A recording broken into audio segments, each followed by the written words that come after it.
Chapter 578. The large group of people who were about to disperse, those who were walking in the light and those who were about to disappear into the darkness, suddenly paused. It was as if someone had suddenly cast an unfathomable Tao technique and divine ability, and all the sounds were instantly erased. Everyone turned their heads and looked in the direction of the shrill alarm, which was also the direction of Fuyunji, and even Kunlun Temple, which had recently become very popular on Mount Tianlong. Lu Chen and Old Ma looked at each other, and their expressions changed. The level of the alarm in Fuyunji was not low. Something big must have happened. Why is it so unpeaceful tonight? What happened in Fuyunji? Old Ma could not help but complain to Lu Chen in a low voice. Lu Chen also shook his head with a hint of caution on his face. He frowned as he looked at the gradually brightening Fuyunji's territory in the distance, and there were more lights gradually gathering in that direction. No matter what, the two of them were on the same side as Fuyunji and Lord Tianlan, so it was reasonable for them to go back and take a look. After getting down from the tree, they called Atsu and rushed to Fuyunji Temple. There were many people along the way. Obviously, they had heard the noise and ran there. Lu Chen walked quickly as he looked around. He saw that there were familiar faces and unfamiliar faces, but most of them had grave expressions.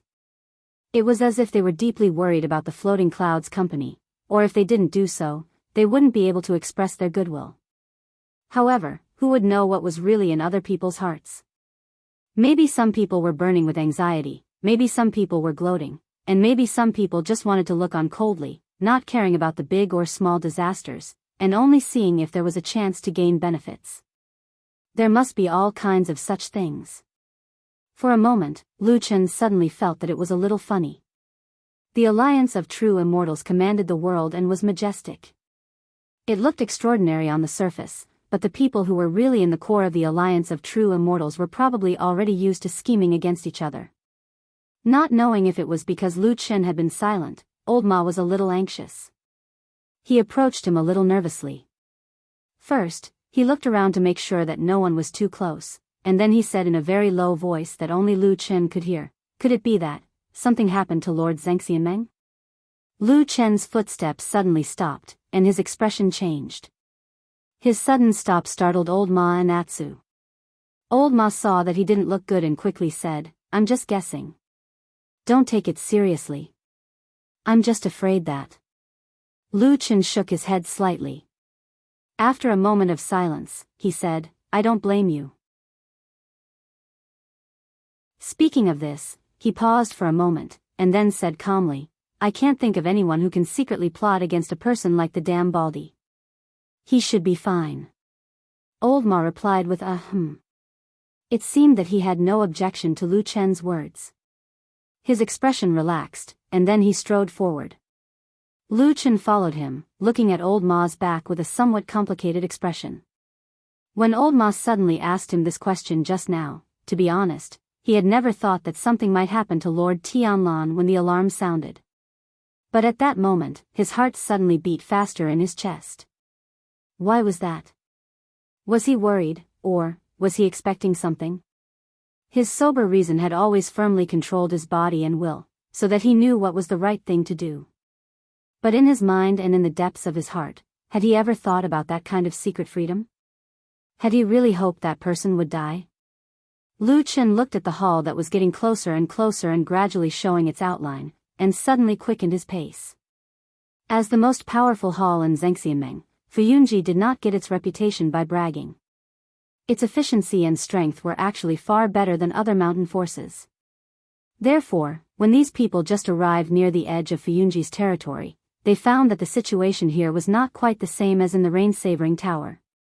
The people of Fuyunji had completely controlled the surroundings.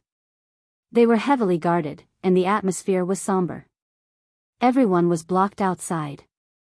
Those outsiders were blocked by the stern-looking and solemn guards of Fuyunji. Although they were dissatisfied, everyone could see that something serious must have happened in Fuyunji's territory at the moment. If there was a dispute, the arrogant soldiers of Fuyunji would not be polite and show mercy. And those who belonged to Fuyunji were quickly recognized or reported their identities. Then, they were quickly summoned and distributed to various places in an orderly manner, further strengthening the defense around Fyunji. Therefore, this territory became more and more stable. In the dark, a large group of people were blocked outside, sticking their heads out and looking around in the silent and somber atmosphere. It was completely different from the situation in the rain-savoring tower. Lu Chen and Old Ma rushed here. After they came forward and showed their identities, they were quickly let in. With Lu Chen's identity, he was now one of the 3 core figures under Supreme Tianlan. His future was limitless. Therefore, everyone thought highly of him and naturally would not let him do the work of guarding. Lu Chen led Old Ma and Atsu directly through the crowd. Under the guidance and whispers of the people next to him, they went to the place where the incident happened. Old Ma followed him and heard a few words. His expression slowly changed into a complicated and shocked expression, and even the corners of his eyes were slightly twitching. Lu Chen kept a sullen face and did not speak. He walked quickly through the main hall of Fyunji, but did not go in the direction of the Kunlun Hall. Instead, he took a detour in another direction. The night there looked particularly deep and dark. The wind blew from the front, carrying with it a faint smell of blood. After walking for a while, they could vaguely see a house there. There were already many people surrounding it, and there were many familiar faces among them, including Shuaiying and the other top figures of the Floating Clouds division. At this moment, they were all here. Lu Chen walked over with large strides. Hearing his footsteps, Shuaiying turned her head and glanced in his direction. When she saw Lu Chen, her charming face was as cold as ice, but she didn't show any hostility towards him. She only nodded slightly, which could be considered a greeting. Lu Chen walked to her side and was about to speak when they suddenly heard a beast-like howl from behind them. It sounded like a man's heart-wrenching cry. There was also a low sound, as if someone inside had lost control and hit the wall or knocked over something. A few fires lit up in the dark house. A commotion came, and a few voices gathered together. It seemed like they had spent a lot of effort to suppress the person who had lost control. Lu Chen and Shuaiying both looked over there. The wind blew past them, carrying with it a strong smell of blood. It was nauseating. Lu Chen lowered his head slightly. After a moment of silence, he opened his mouth and asked, inside. Shuaiying's expression was solemn. She sighed softly and said in a low voice, "Very tragic." Lu Chen did not speak. The woman in front of him had seen more of the world than him. If even she said the word, "very tragic," there was a moment when Lu Chen did not even want to enter this house. However, Shuaiying looked at him. For some reason, her gaze was somewhat deep. She said, "Shall we go in and take a look?" Lu Chen frowned and looked at her. His heart sank slightly. After a moment, he nodded and said, "Okay, let's go in and take a look."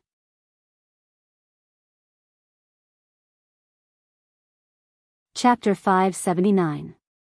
Before entering the house, Lu Chen turned around and glanced at Old Ma, who was standing behind him. Atsu was also standing beside Old Ma. However, this black dog was no longer as lazy and sleepy as before. Instead, its eyes were sharp and fierce. It stared at the house with a murderous look, as if it wanted to eat someone alive. He didn't know if it was stimulated by the strong smell of blood that drifted in the wind. Old Ma also looked at Lu Chen. His expression was solemn, but there was a hint of worry and anxiety in the depths of his eyes. Lu Chen shook his head slightly. Old Ma was startled for a moment, but then nodded in acknowledgement. After this short silent exchange, Lu Chen turned around and said to Shuaiying, "Let's go." Shuaiying did not say anything and walked into the house first. Lu Chen followed half a step behind her. However, just as they were about to enter the door, Lu Chen suddenly heard a few low roars from Atsu behind him. Lu Chen's body paused. He turned around to look, and his expression changed slightly. He saw that Old Ma and Atsu were still standing in the same place. However, there were now 4 or 5 people around them. There was originally no one around them, but now there were 4 or 5 people around them. They seemed to be very loose, and there was no obvious hostility. However, it was true that they had surrounded them in the middle. Old Ma's expression did not change, as if he did not feel anything. However, Atsu did not hold back. They growled fiercely at the few Fuyunji people who were still a distance away from them. Lu Chen was silent for a moment. His expression was already somewhat gloomy. He turned around to look at Shuang and said, "Hall Master Shui, what is the meaning of this?" Shui Ying's expression was calm, as if she did not see anything out of the ordinary. She only said softly, "They do not have any ill intentions. It is just that this is an emergency. There must be some suspicious people. Let's just watch for now. There will be no problems."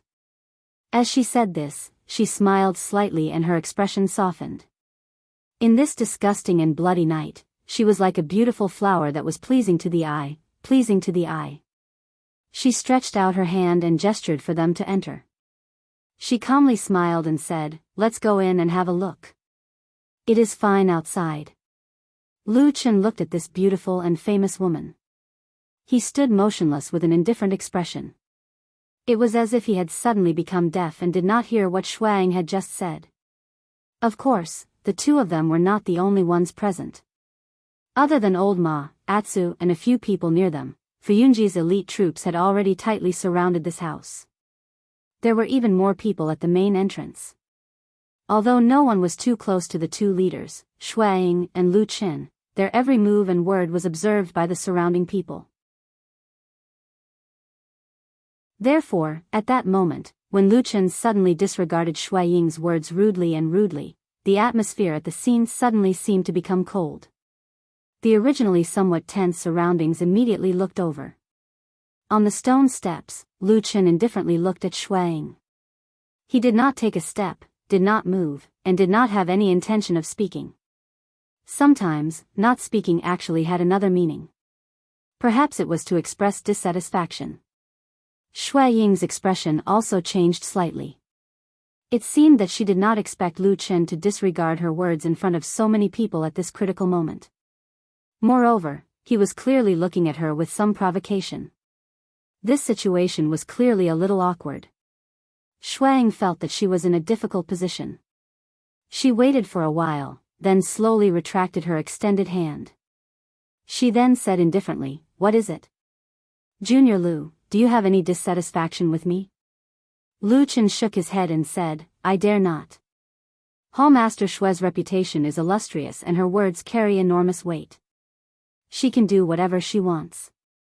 She can say that whoever she wants is a suspect. She can detain and surround whoever she wants. How could I dare to be dissatisfied with such power?" He said these words very clearly and loudly. In front of the main entrance of the house, who knew how many people in the open and in the dark heard these words clearly at the same time. For a moment, there was silence all around. This was probably the first time that the two great figures under Supreme Tianlan, who had always lived in harmony, suddenly erupted into a conflict. In the past many years, Shuang had been the leader of Fuyunji. She was loyal and devoted to Supreme Tianlan, and she was able to lead Fuyunji. She led this powerful and vicious force to fight against the devil cult for many years. Until now, she had almost completely defeated the devil cult and made great achievements. Before Lu Chen appeared, or more accurately, before Supreme Tianlan suddenly held a disciple acceptance ceremony and accepted Lu Chen as his only disciple, Shuang was fully deserving of being Supreme Tianlan's #1 confidant.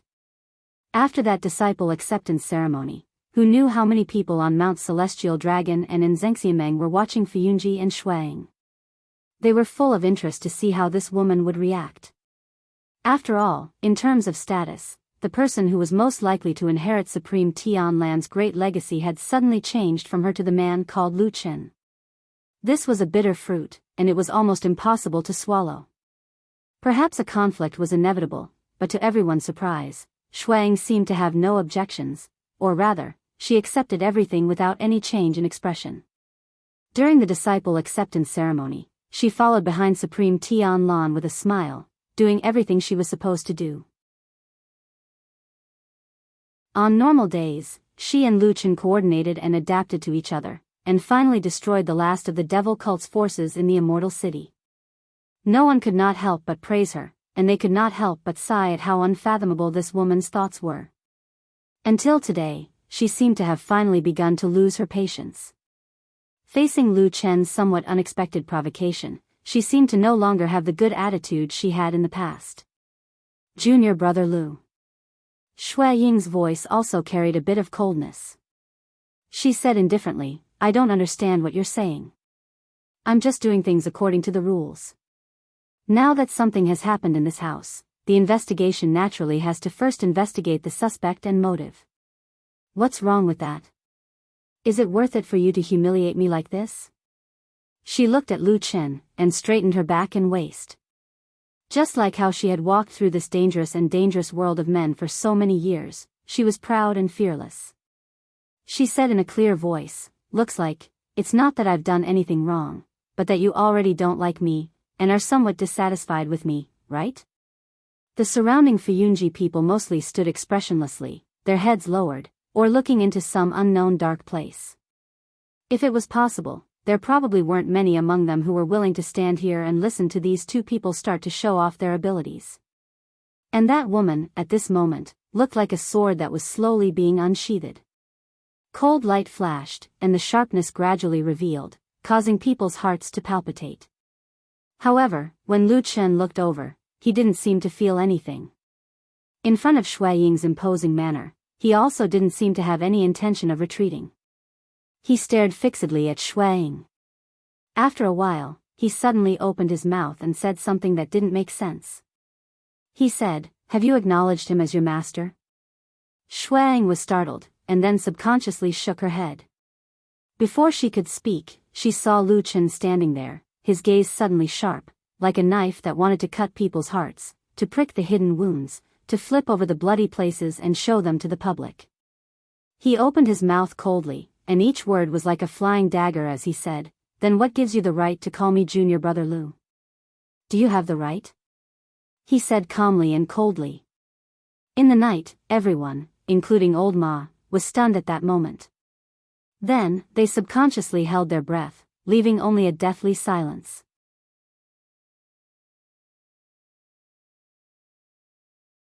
Chapter 580.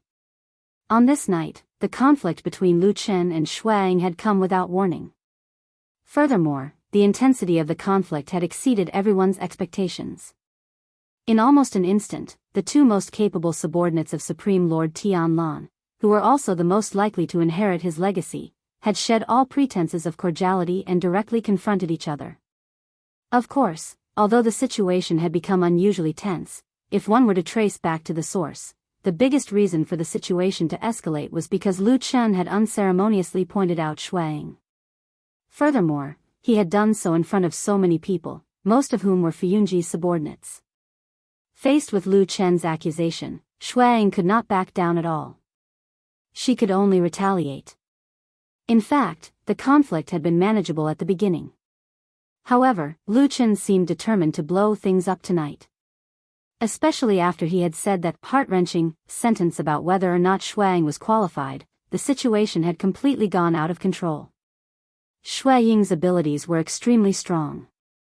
Regardless of whether it was in terms of cultivation or in leading a large organization like the Floating Clouds Division, she had always proven herself to be an outstanding leader.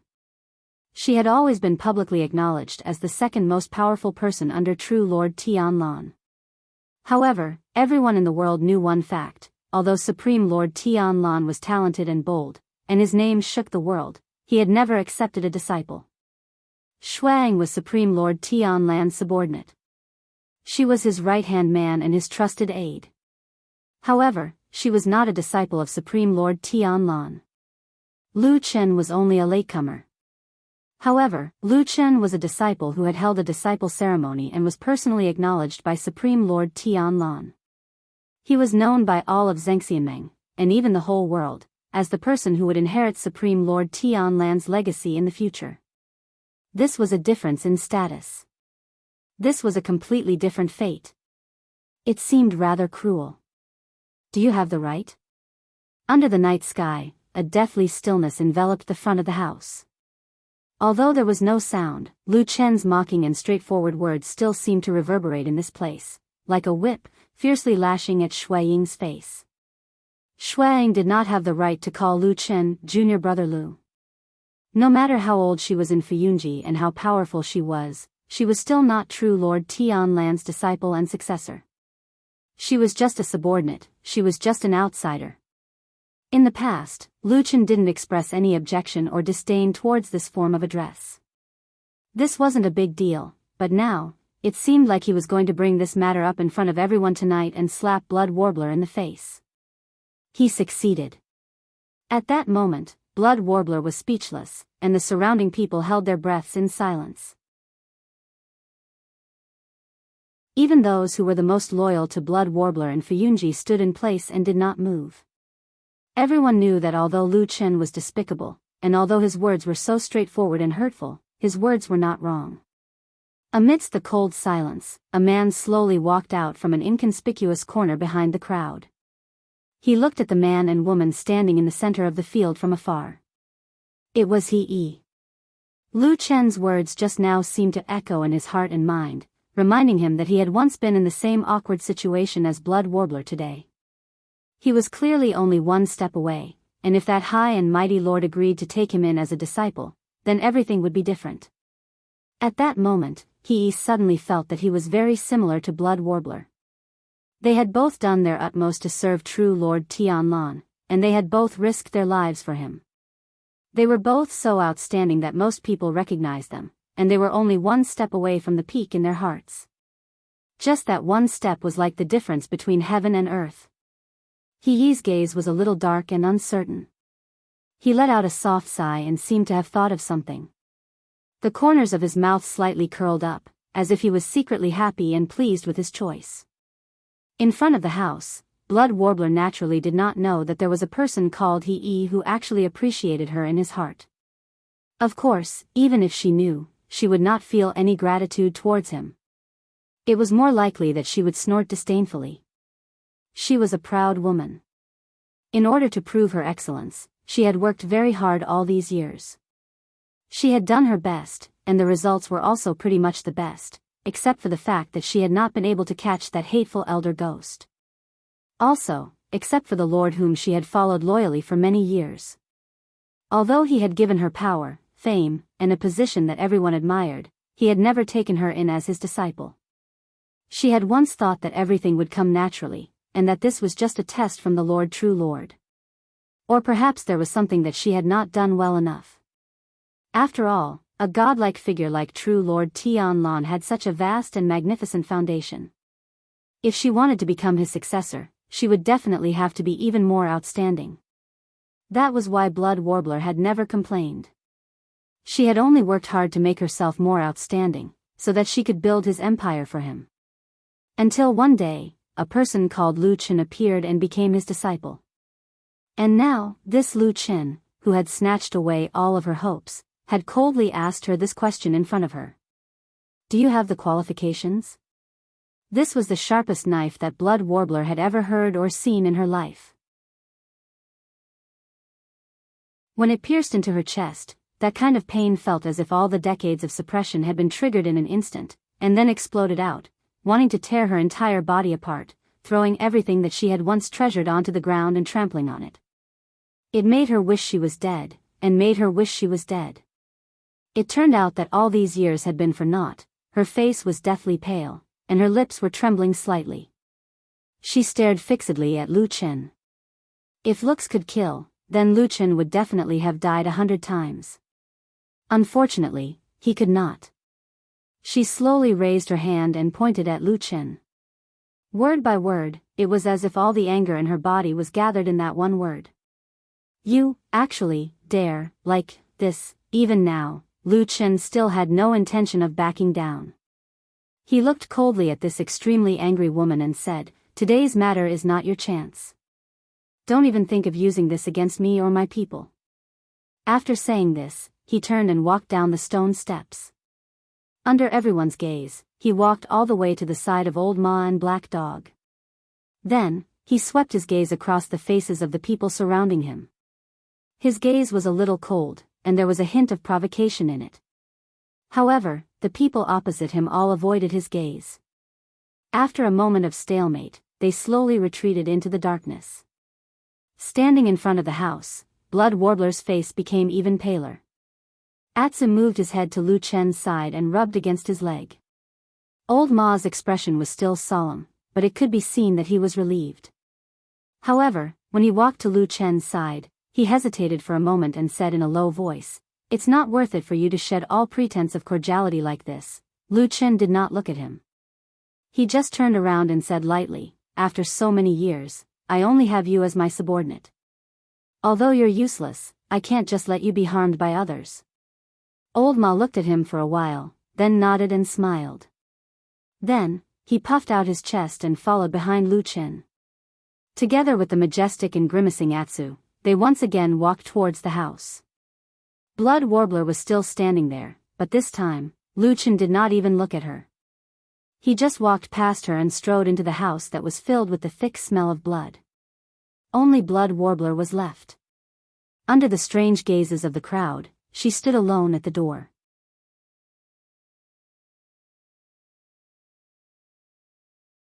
Chapter 581. Lu Chen and Shuang actually did not make a move until the very end. At the end of the day, the two of them were just using their mouths and not their fists.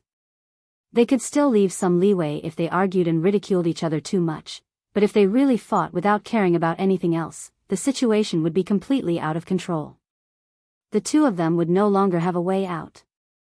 It could even be said that if they fought, they would not leave any leeway for Supreme Lord Tianlan, who had yet to show himself.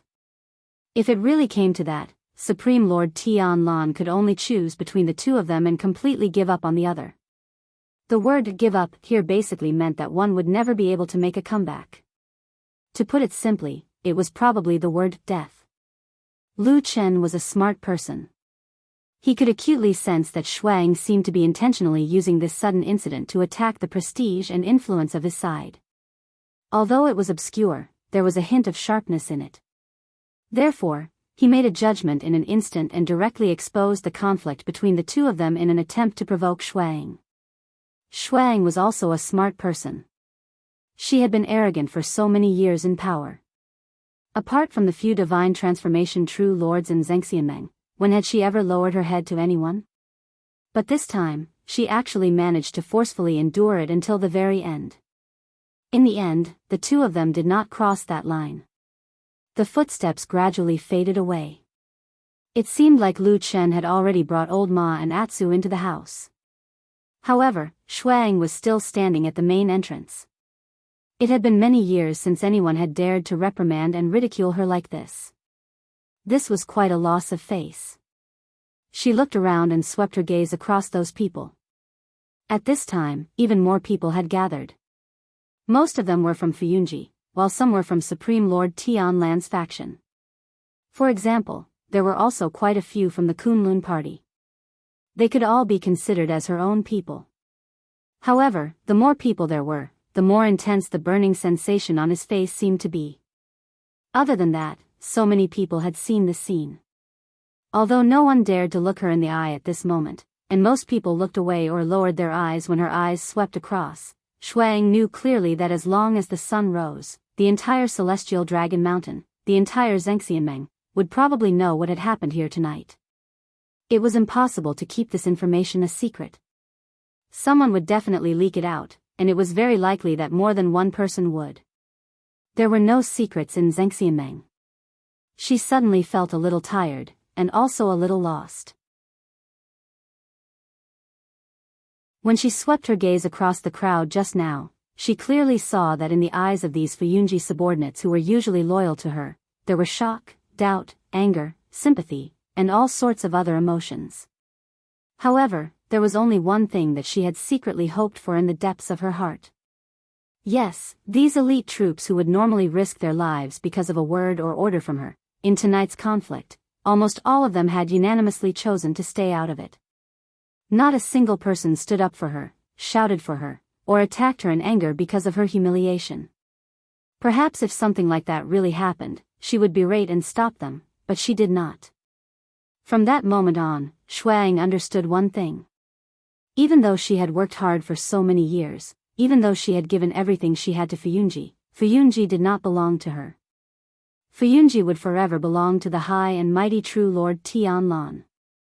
Because of this, when she and Lu Chen had a fierce conflict, although she was still the leader of Fuyunji, no one in Fuyunji stood up to support her.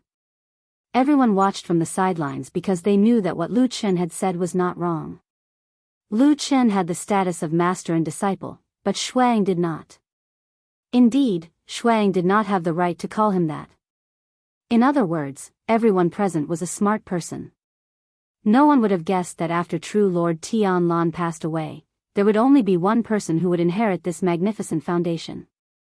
No one stood up to support her. In that instant, Shuang felt as if all the strength in her body had been sucked out. She silently looked up at the sky. The night was dark, and a trace of pain flashed through her eyes. Why was this? Decades of kindness and loyalty still could not be exchanged for that person's pity? In what way could she not compare to Lu Chen? People said that true Lord Tianlan was omnipotent and omniscient. If this was true, then why hadn't he shown up until now? Was he trying to make something clear or hint at something? Shuang slowly turned around and walked into the house with some difficulty. It was hard to imagine that not long ago, she was still in high spirits and full of ambition, ready to show off her skills. But now, she seemed to have suddenly fallen into a predicament. Had she underestimated Lu Chen, or had she misjudged Tianlan? Behind the crowd, he stared at the beautiful woman in front of the gate and frowned slightly. A trace of sympathy seemed to flash through his eyes. He then shook his head gently, sighed, and looked away. This night seemed to be especially long. Even now, it was still dark, and there was no sign of dawn. The smell of blood kept drifting from the front, nauseating and disgusting. Lu Chen and Old Ma both frowned. The two of them were not good people, and they had seen some very tragic things. But no matter what, this kind of thing was never pleasant. It was very peaceful along the way. The people of Fuyunji had already completely controlled this place, but almost no one spoke. Only the faint cries of pain in the distance seemed to emit a desolate atmosphere. The road, the walls, and even the flower corridors and other places were very clean. The Azura Hell, the scene of mountains of corpses and seas of blood, had not appeared yet. But this did not make Lu Chen and Old Ma feel any more relaxed. There was no one on the road, but the atmosphere was still so strong.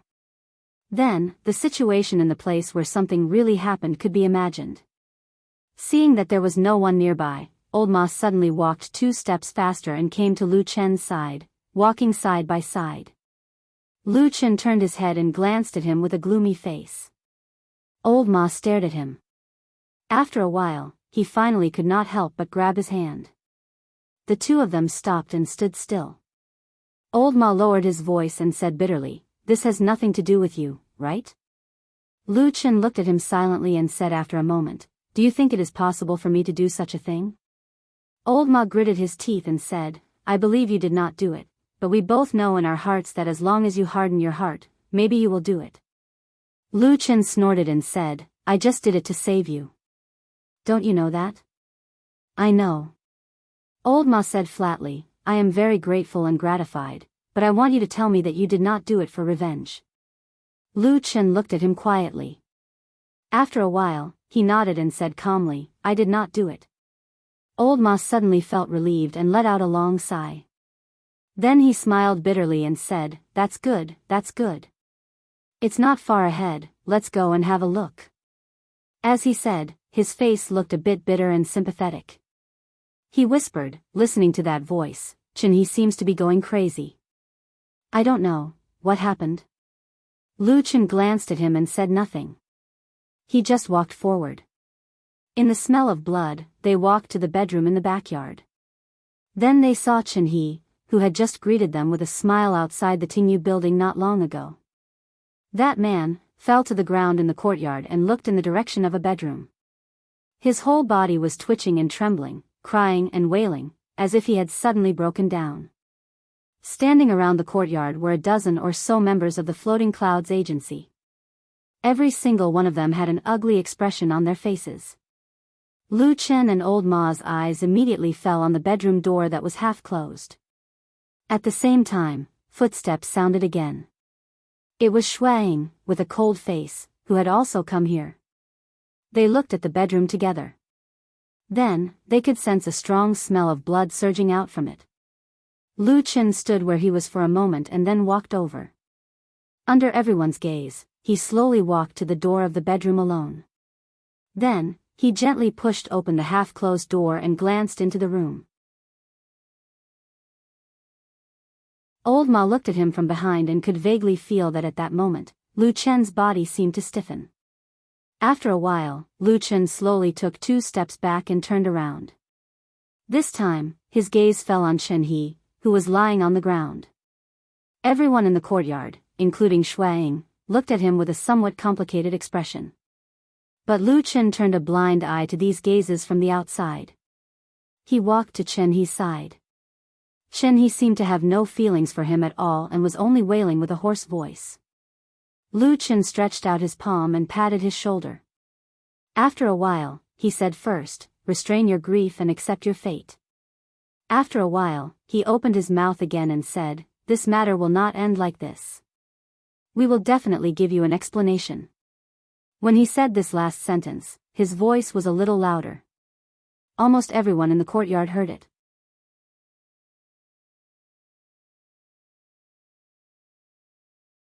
Chapter 582. In the end, the bedroom in that house was tightly sealed by the people of Fuyunji. Only a few people went in and saw what happened inside, but the truth of what happened inside was quickly spread. In this regard, Fuyunji did not strictly control the situation. One reason was that there were too many people present, and it was indeed difficult to completely prevent the news from leaking. The other reason was that at this point, if they kept suppressing the news, it would instead make it seem strange and strange. In fact, even if they did not get close to the bedroom with the strong smell of blood and did not see what was happening inside, as long as they saw the owner of the house, Chen He, scream and howl after entering the house, and then fall to the ground in pain as if he had gone mad, they could more or less guess the truth. That was the master's bedroom, not a place to keep animals, and it was impossible for pigs and sheep to be slaughtered in there. It was almost self-evident what such a strong smell of blood meant. Looking at Chen He's reaction, the truth was almost on the verge of being revealed. But, why did he do this? This was the question in the hearts of most people, and on this night, another dispute suddenly occurred between the 2 powerful figures of true Lord Tianlan's faction, Lu Chen and Shuang, which also somewhat lessened the horrifying and sorrowful atmosphere. After the incident, the reason for the dispute between these 2 people was also spread. Although the source of the rumor could not be found, the rumor was very clear. In this dispute, Lu Chen was the one who tore all pretenses of cordiality, but it seemed that the cause of the matter was first provoked by Shuang. Shuang seemed to have grown suspicious of Lu Chen and his closest subordinate, Old Ma. She did not dare to directly touch Lu Chen, but wanted to detain Old Ma in an attempt to do something. In the end, Lu Chen turned hostile on the spot and fought back forcefully, even directly mocking Shuaying's identity and status. In a short period of time, he directly tore apart the coat of harmony between the 2 of them, revealing the true situation of the 2 of them being as incompatible as fire and water. This was what it meant to suddenly stop playing and flip the table in anger. To be honest, many people did not understand why Lu Chen did this, including a large number of other forces in Zhengxianmeng and a large number of people in Fuyunji. However, what was strange was that perfected Lord Tianlan, who had supreme power and prestige in Fuyunji, did not show up until the end of the night. Chen He, who surrendered to Zhengxianmeng, abandoned the dark side of the evil cult for the light and then turned against them, was once a tough man who could not be subdued by force or corrupted by wealth. Faced with Zhengxianmeng's terrifying means in Fuyunji, he could still withstand it and did not betray the evil cult and elder ghost.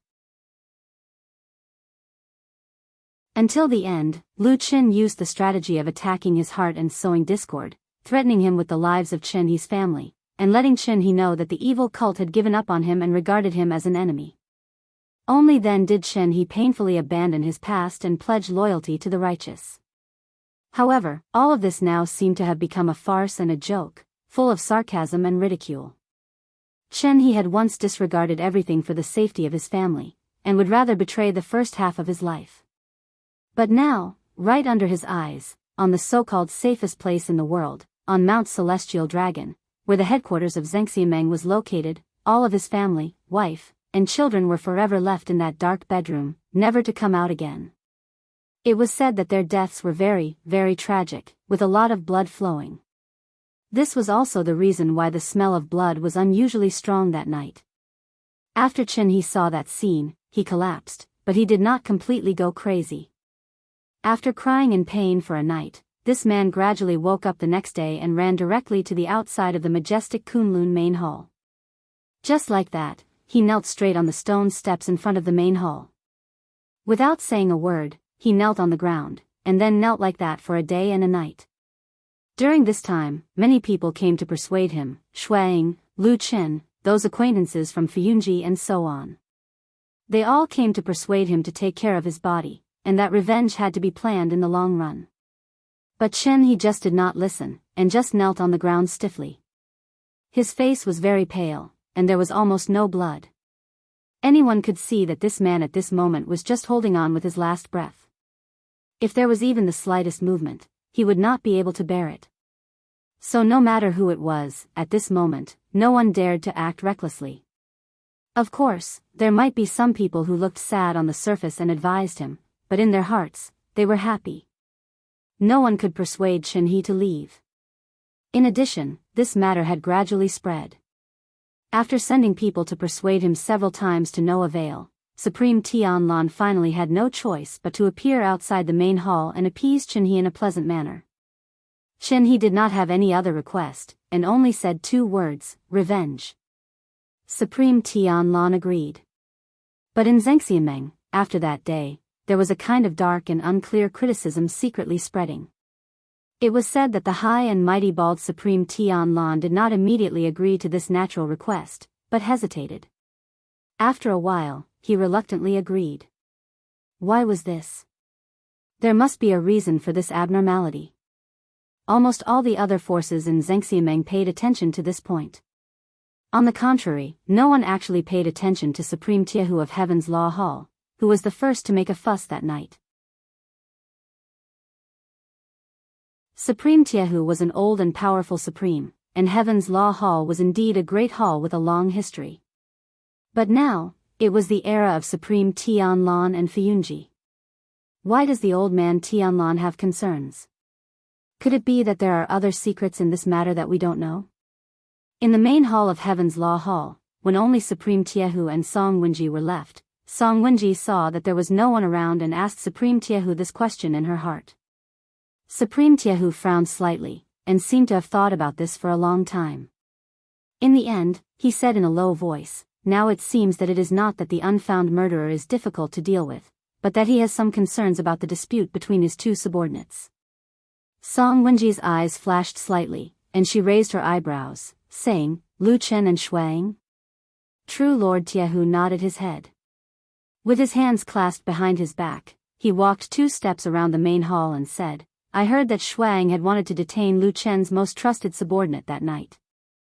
Unexpectedly, it triggered a strong reaction from Lu Chen, causing him to shed all pretenses of cordiality.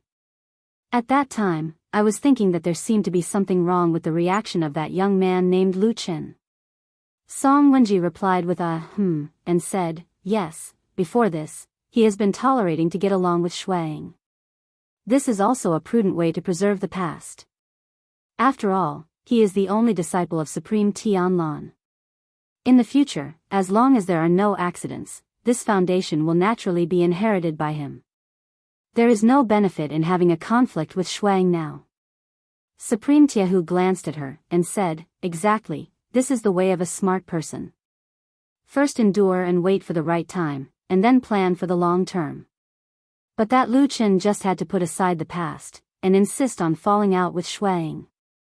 In my opinion, the problem lies in Shuang suddenly detaining his subordinate. Song Wenji said, is there a problem with his subordinate?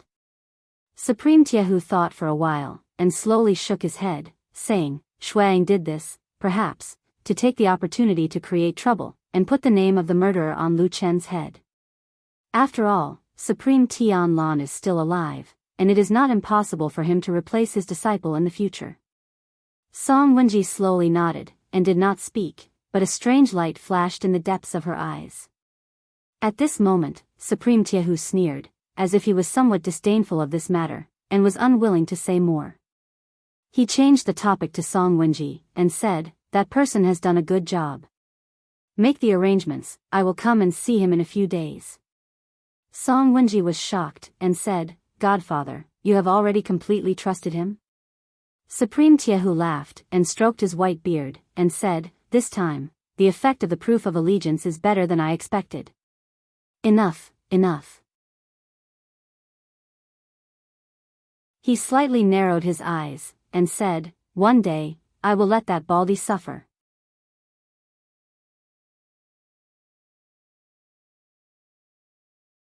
Chapter 583. Perfected Lord Tianlan asked Lu Chen to come over. After dismissing his attendants, they were the only ones left in the huge Kunlun Hall. What was different from the past was that Perfected Lord Tianlan even asked someone to close the door of the hall this time. When the heavy door was closed, it cut off all the noises outside and the prying eyes in the dark. Only the master and disciple were left. It seemed that the matter this time was very serious. True Lord Tianlan seemed to be very angry. Otherwise, he wouldn't have mocked Lu Chen with sarcastic words like, "You've grown wings," after he arrived. Then, when he dismissed the others, his voice was like thunder, striking fear in people's hearts. Lu Chen didn't argue in front of everyone. Perhaps facing such a famous and powerful perfected Lord Master, anyone would feel great pressure. After all, a word from perfected Lord Tianlan could make countless people bleed. When everyone left and the magnificent hall quieted down, Lu Chen slowly raised his head and looked forward. He saw the bald perfected lord's anger fade away. He frowned slightly and sat down casually on the ground in front of him. Dressed in a loose robe, he looked like a deity or Buddha. Perfected Lord Tianlan glanced at Lu Chen and waved his hand. "Come here." Lu Chen walked over quietly and sat down in front of him. Perfected Lord Tianlan snorted and asked, "Did you do it?" Lu Chen shook his head decisively and said firmly, "No." Perfected Lord Tianlan stared at him for a moment and his expression softened a little, but he still looked angry. He said, "Okay, then tell me, if you were the leader of Fuyunji and encountered such a thing, who do you think would have the most motive to kill Qinhe's wife and children?" Lu Chen frowned and looked at Perfected Lord Tianlan. He didn't speak immediately. Perfected Lord Tianlan said lightly, "Just say what I want you to say. Wasn't it always like this in the past? Or is it that now that you've officially become my disciple, you're feeling apprehensive and don't dare to speak your mind?" Lu Chen was silent for a moment before he gently exhaled and nodded. "All right." Perfected Lord Tianlan grinned. His expression seemed to have become much gentler, causing the quiet surroundings of the hall to no longer be so stiff and cold. He asked again in a calm voice, "Then tell me, if we don't talk about the evidence and only talk about the evidence, who is the most suspicious?" "Old Ma," Lu Chen said. The hall seemed to fall silent for a moment. Even with Perfected Lord Tianlan's experience, he could not help but cast a sidelong glance at Lu Chen. There was a scrutinizing look in his eyes. After a while, he said, "Ma Xiaoyun? You actually think it's him?" Lu Chen's expression was calm as he said, "Originally, he was eager to leave the immortal city and use the mission of going to the western continent to chase after the remnants of the devil cult to roam free for a while. Originally, there was no problem, but later on, Yuan Shuang arranged for this matter to be handed over to Qinhe. It's inevitable that he's dissatisfied." Perfected Lord Tianlan nodded and said, "That makes sense. But I guess you're going to say, but next." "But," Lu Chen said, "it can't be him." Perfected Lord Tianlan asked, "Why?" Lu Chen said, "When the incident happened, he was with me the entire time. There was no time for him to commit murder. Besides, old Ma is not brave and his cultivation is shallow. He can't do such a violent and cruel thing." Perfected Lord Tianlan sneered, looking a little disapproving. However, he did not refute Lu Chen and only said, "According to what you said, it's not him. Then who else is there to suspect?" "There are a few more." Lu Chen politely pointed at himself and said, according to Shuang and Hall Master Shue's thoughts, I'm probably a very big suspect. This time, perfected Lord Tianlan really laughed and looked at him with interest. After sizing him up, he nodded and said with a smile, I think so too. You're a ruthless and meticulous person. You're not on good terms with Shuang, and Shin he abandoned you to rely on her. Also, Ma Xiaoyun is also your most trusted subordinate. Even if you did it to establish your own prestige, it seems very suspicious, not to mention for Ma Xiaoyun. You're right, but unfortunately it's not me. Lu Chen looked at perfected Lord Tianlan and said, if you still want to ask, I was with old Ma that night. I didn't have time to do this. Perfected Lord Tianlan was stunned for a moment, then laughed and sighed, you're getting more and more shameless, I'm just telling the truth. If I did it, I'll admit it. If I didn't do it, I didn't do it. Lu Chen said. All right, I believe you. Perfected Lord Tianlan actually admitted this without hesitation and said, but you have to explain to me now. Why did you have to shed all pretense of cordiality with Shuang that night? Don't you know how difficult this is for me? Lu Chen wanted to say something but stopped.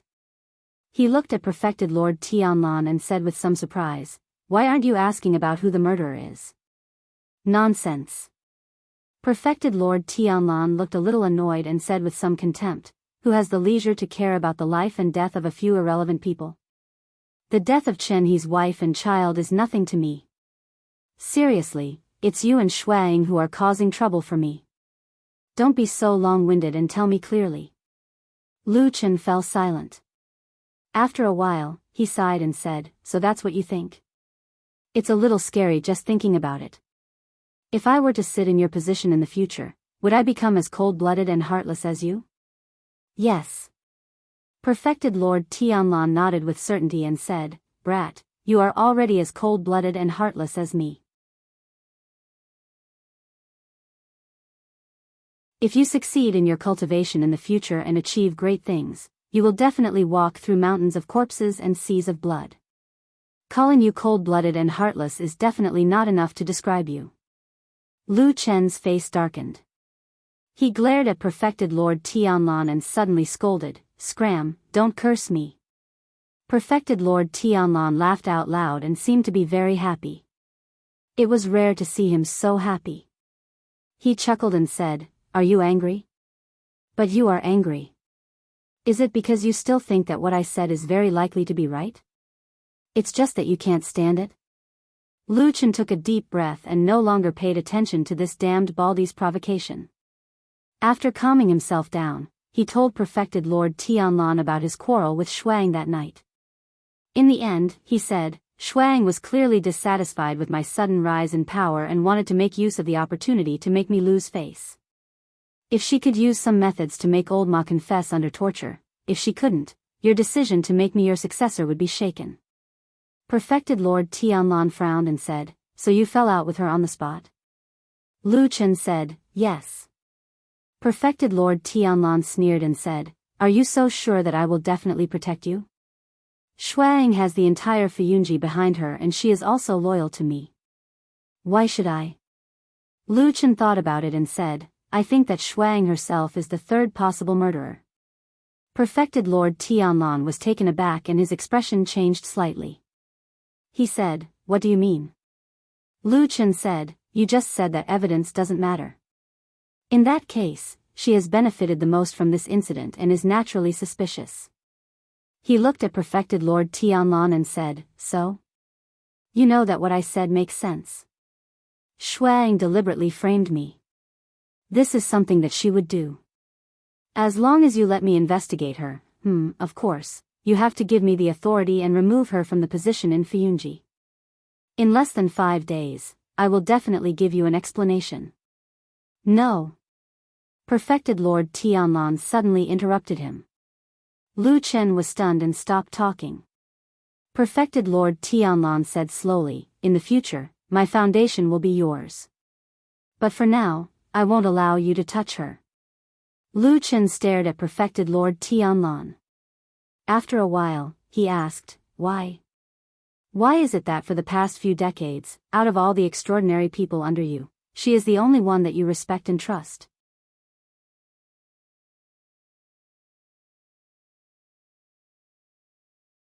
Chapter 584. Why couldn't he touch Shuang? There were probably many possible answers to this question. For example, most people could think that Shuang had followed Supreme Lord Tianlan for many years and had always been loyal to him. Or perhaps she had made great contributions and done countless things for Supreme Lord Tianlan. She had worked hard for him and built a solid foundation for his current foundation. Those who were quick-witted or had many schemes in their minds could probably think that perhaps after so many years, as Supreme Lord Tianlan's most capable subordinate, Shuang was in charge of such a powerful and terrifying force like Fuyunji. Fuyunji had always been famous for its shadows. No one knew how many secrets Shuang knew or was hiding. Among these secrets, were there any secrets related to Supreme Lord Tianlan's dark side? Could there be something that she could use against him? These guesses were mostly in line with everyone's thoughts.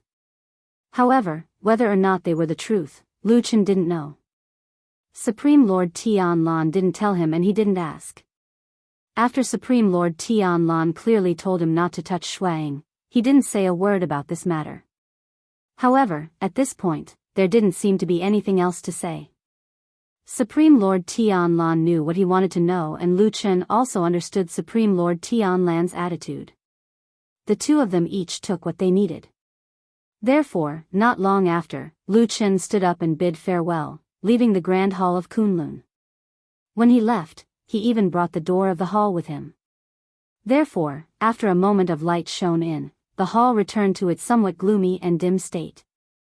The only difference was that instead of the two people just now, Supreme Lord Tianlan's figure was now alone. He indeed seemed to have a somewhat lonely aura. Supreme Lord Tianlan stared in the direction of the door. After a while, he suddenly sighed softly. His sigh sounded a little melancholy. It wasn't loud, but it was exceptionally clear in this quiet hall. It was also at this moment that another voice suddenly rang out in this hall. It was deep and rich, like thunder rolling slowly in the dark clouds. Your disciple is very good. Why are you sighing? Supreme Lord Tianlan's expression didn't change, as if he was not surprised by the sudden appearance of this voice. However, he frowned slightly at its words and said, "It's rare that you would actually praise a mortal like him." As he spoke, Supreme Lord Tianlan reached into his bosom and took out a shining golden seal. It was the Kunlun seal that he had given to Lu Chen to go to the western continent. The golden radiance of the Kunlun seal gradually brightened, emitting dazzling rays of light.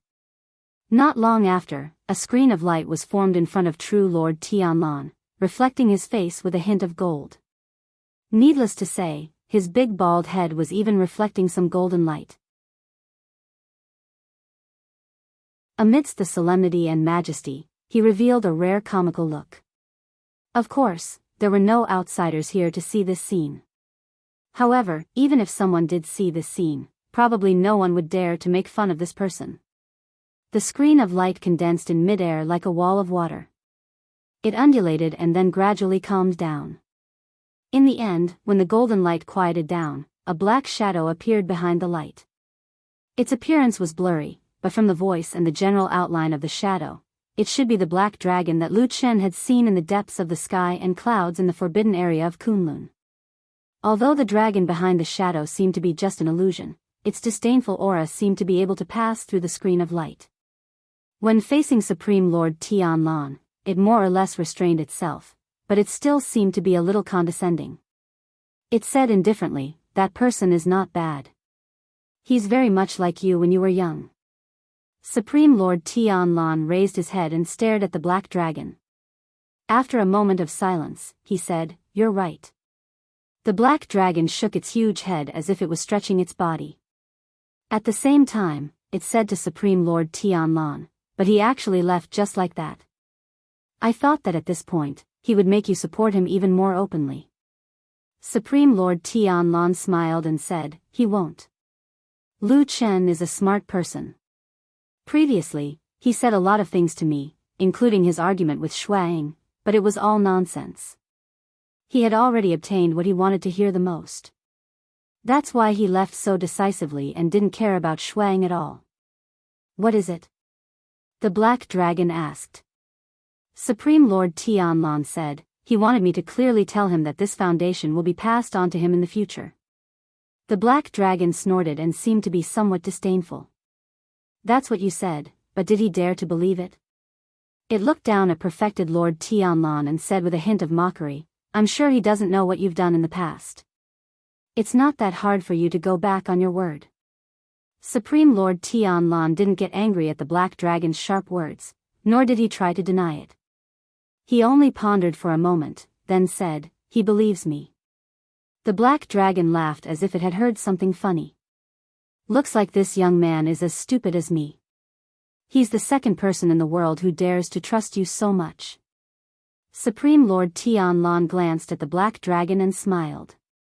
Although you haven't lived a good life these years, even you can't deny that I've done what I promised you back then, right? The Black Dragon sneered and looked a little mocking, but he didn't deny it. Others might not know, but I know how you got your current position. What? Don't tell me that you can say with a clear conscience that you'll completely keep your promise to that young man. Supreme Lord Tianlan fell silent. The mockery in the Black Dragon's eyes intensified. It shook its body and the golden light on the Kunlun seal shook for a moment, then gradually retracted. Its huge figure gradually became blurry, but its voice still came through the screen of light. You don't have to pretend in front of me. That young man will just be another sacrifice for you in the future. As the deep voice gradually faded, the golden light disappeared completely and the Kunlun seal returned to normal, falling back into Supreme Lord Tianlan's hand. Supreme Lord Tianlan clenched and relaxed his hand, putting the seal back into his pocket. He sat on the spot for a while longer, then silently stood up, walked to the door of the hall, and opened it. A gust of wind blew in from outside the hall. Supreme Lord Tianlan narrowed his eyes. He stood in the wind, his sleeves fluttering. After a long time, he suddenly smiled. There was a hint of profoundness and vicissitudes in his smile, as well as a hint of carefreeness and arrogance. With his hands behind his back, he looked at the world and said, so what if I kept my promise to him? Boom! Suddenly, there was a rumble in the sky. It seemed to be echoing in the sky, but it also seemed like the heavens were responding to his words. Surprised, Supreme Lord Tianlan raised his head to look. At the same time, the mortals in the world looked up and saw a sudden change in the sky. Rays of light crisscrossed, and not long after, a sea of blood came crashing down, covering the sky and covering the earth. Moreover, this time, it seemed to have pushed over at least 80% of the sky. The rare phenomenon of the Crimson Sea appeared once again.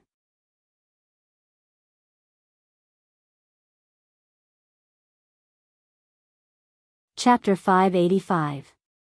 The phenomenon of a sea of blood that suddenly appeared enveloped the sky above Mount Heavenly Dragon and even the entire enormous city once more. Moreover, it was even more ferocious this time, and it blotted out the sun, leaving behind less than 20% of the sky that wasn't drowned by the sea of blood. And no matter how one looked at it, the last bit of space seemed to be swallowed by the blood sea at any time. This was the human world, the place where the human race had lived and multiplied for countless years.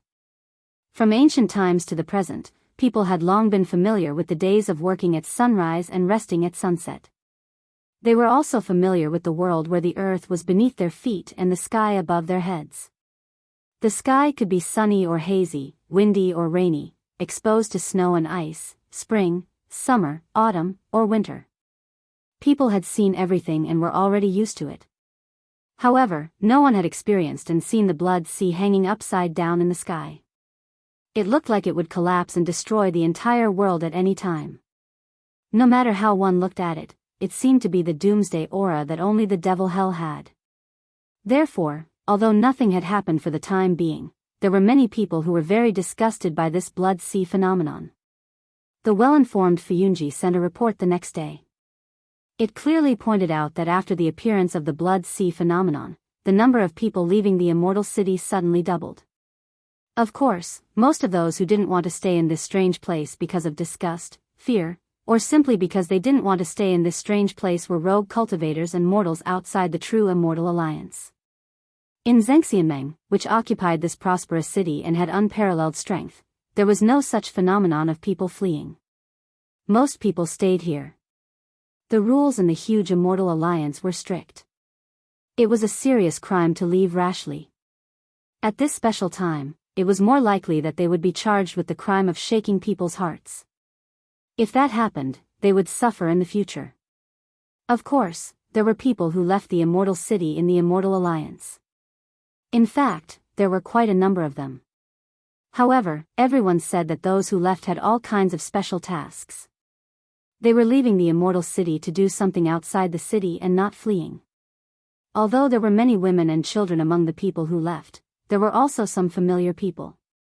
Anyway, those who were really powerful and had a way to leave, or at least let their families leave first, even if there were strict rules in the immortal alliance. This had been the case since ancient times. Lu Chen and Old Ma stood in a secluded place at the top of Mount Celestial Dragon. They looked up at the surging sea of blood in the sky. As the strong wind blew in the sky, the blood-colored clouds rose and fell, looking like the rolling waves of the sea. It was a very spectacular scene, but it carried a dark red aura, which made people's hair stand on end.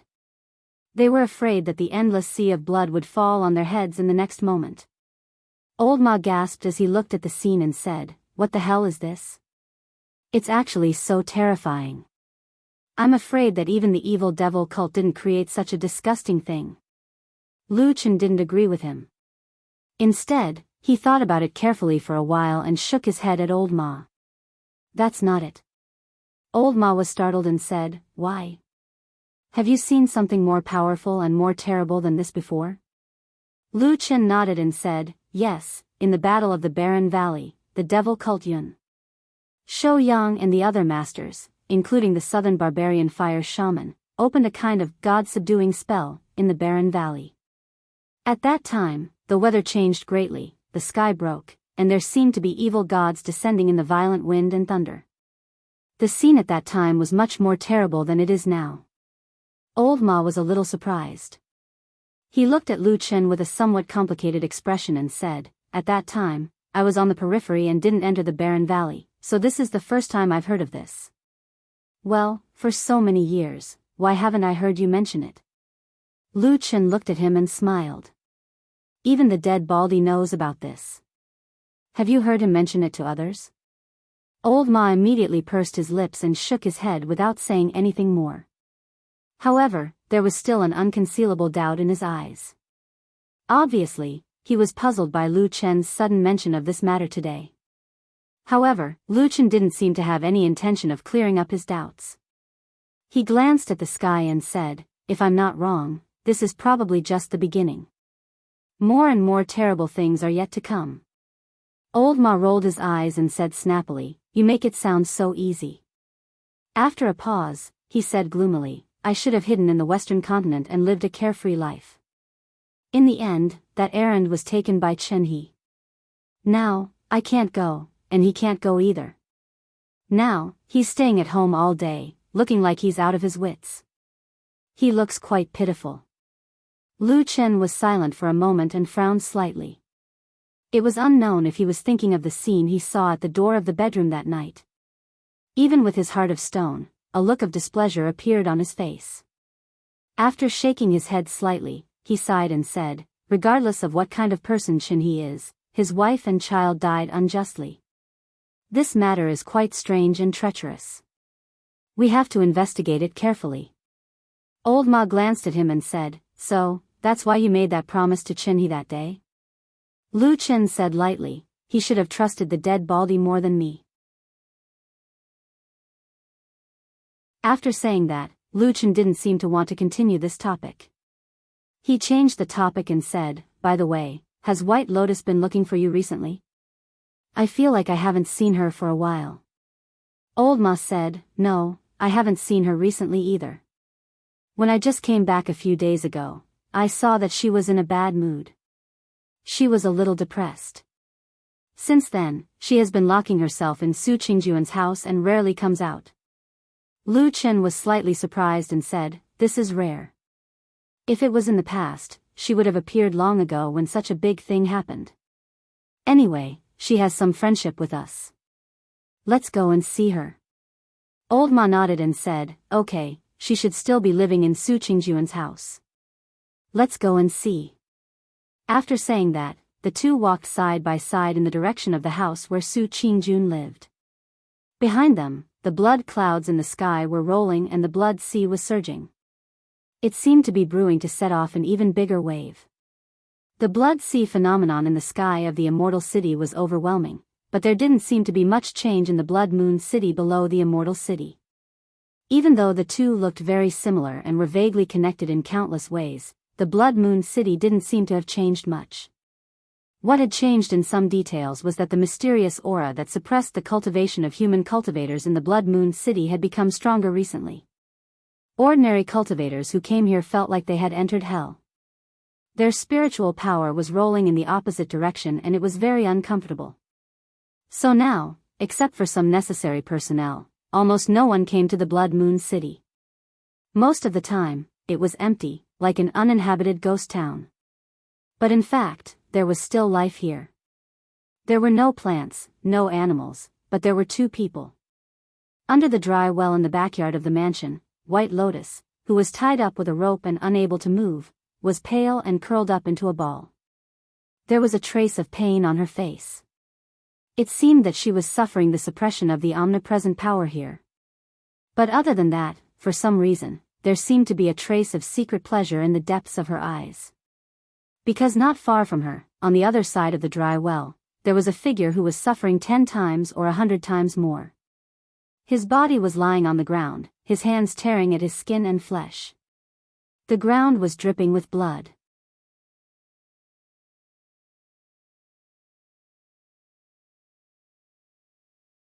Chapter 586. After an unknown amount of time, the masked man in the dry well finally calmed down. The pain that wreaked havoc in his body seemed to have temporarily forgiven him, quietly hiding in a dark corner. The man's breathing stabilized, and he stood up. After tidying up his clothes, he suddenly glanced at White Lotus. The mask was hideous and terrifying, flashing a strange luster, but because of this, the expression on the man's face could not be seen. White Lotus's body shrank slightly, and her face revealed a somewhat fearful expression. As for the little bit of joy in her eyes, it immediately disappeared after the masked man calmed down. Now, she was in a corner of the dry well, her body pressed against the stone wall, and her whole body curled up into a ball. She really looked like a young girl, ignorant and pure, and when she saw the strange man in front of her, she seemed to be very afraid. After a while, even the last bit of panting disappeared. The masked man seemed to let out a long breath, and then raised his eyes to look above. Bai Lian followed his gaze and looked in the same direction. She only saw the round hole above the well. There was nothing there except for the round blood-red sky. "Who are you?" the masked man asked White Lotus in a low and somewhat hoarse voice. White Lotus shrank her body, and then replied timidly, "I just told you, my name is White Lotus, and I am a disciple of the Kunlun party." During the gap between the masked man's words, White Lotus's eyebrows drooped, and she looked very afraid, just like an ignorant girl. But in fact, the corner of her eyes still quietly glanced in that direction, and at the same time, her mind was racing, trying to guess the identity of this person. This was an underground cave and a mysterious city. There was a blood moon anomaly above it, and the floating clouds office and the star hall were heavily guarded outside. It was obvious that this was a great secret. Ordinary people would not even know the specific details of the truth, let alone enter. White Lotus herself did not know the secret below, so she was curious, and secretly followed Lu Chen, Oxen, and Black Dog to sneak here. At this time, she more or less came to a realization. No wonder Lu Chen, Fuyunji, and Shuang did so many things, and searched so hard, and almost turned the immortal city upside down, but still could not find the whereabouts of Elder Ghost. If this person in front of her was indeed Elder Ghost, it would explain why Fuyunji returned without any results. Probably no one would have thought that Elder Ghost would actually be hiding under everyone's noses. However, looking at this person's appearance, especially the painful and even self-mutilating action just now, White Lotus had an idea in her heart. This elder ghost did not have an extremely terrifying hidden illness, or he was seriously affected by this underground world that was shrouded by the blood moon radiance. It was even possible that it was both. Elder Ghost seemed to have completely calmed down at this moment. Of course, the mask on his face covered his face, and it was impossible to see whether he was happy or sad. Only a pair of deep light could be seen in his eyes. He looked at White Lotus, and after a moment of silence, he said, "Just an ordinary Kunlun disciple." White Lotus did not speak, but her heart still slightly tightened. After a moment, she heard Elder Ghost say, "Why would an ordinary Kunlun disciple come here? There are many people guarding outside this cave, right? Also, when you were caught by me, that Taoist technique divine power, was it called Snow Wind Scripture? That thing is not ordinary." White Lotus almost instantly made a decision in her heart, and then said, "I am a disciple of the Kunlun party. My master's Taoist name is Bai Chen, and he was the one who taught me the Snow Wind Scripture. However, he has already passed away, and I have no one to rely on in this immortal city. As for why I came here, it's because I was too bored, so I followed that person named Lu Chen down here to have some fun. Senior, I really didn't mean to disturb you. Please spare me this time, please." At the end of her sentence, tears welled up in White Lotus's eyes, and she actually looked like she was really about to cry. However, in her heart, her thoughts were spinning rapidly, and she was thinking hard of a countermeasure. Although she was begging bitterly, but in reality, White Lotus's thoughts were very clear in her heart. It was fine if this person was not Elder Ghost, but if he really was Elder Ghost, then it was impossible for him to let her go. What if he let her go and snitched on her? Putting her life in the hands of a seemingly innocent and strange young girl? White Lotus herself did not believe this kind of thing, so she also did not believe that this devil sect's last great enemy, who had a terrible reputation and had been the enemy of the righteous faction Zhengxiameng for decades, would make this mistake. Yes, from White Lotus's point of view, the possibility of this monster that was neither human nor ghost being shameless and obscene, or even killing her, was far higher than the possibility of him being kind. Then right now, it was a hopeless situation where she had a slim chance of survival. She seemed to be unable to defeat this person. Then, was there still a chance of survival? Hearing White Lotus's pleading, Elder Ghost looked as expected indifferent, and did not even hesitate at this moment, but coldly looked at White Lotus, and said, "Snow Wind Scripture is indeed a good thing. Your teacher actually passed it down to you. Seems like he values your talent very highly." White Lotus said, "Yes, to tell the truth to Senior, teacher only passed down the Snow Wind Scripture to me alone. My other two senior brothers did not obtain this skill."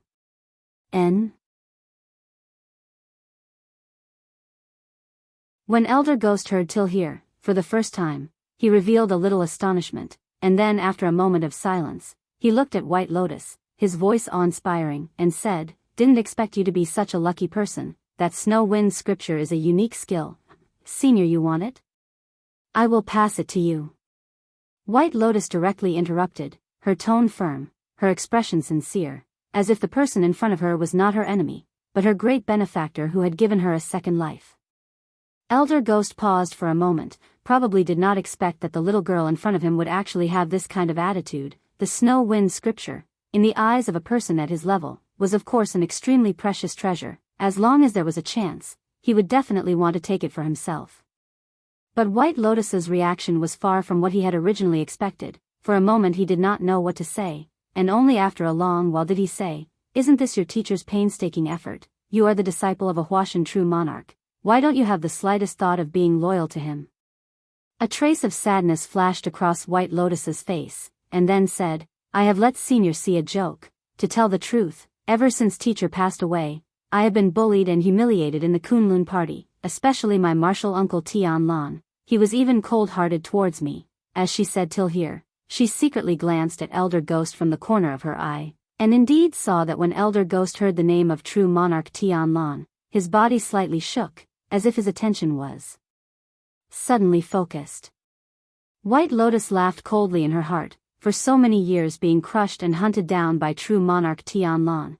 In terms of the person who had the greatest resentment towards true monarch Tianlan, there was probably no one in the world who could be more resentful towards true monarch Tianlan than this elder ghost.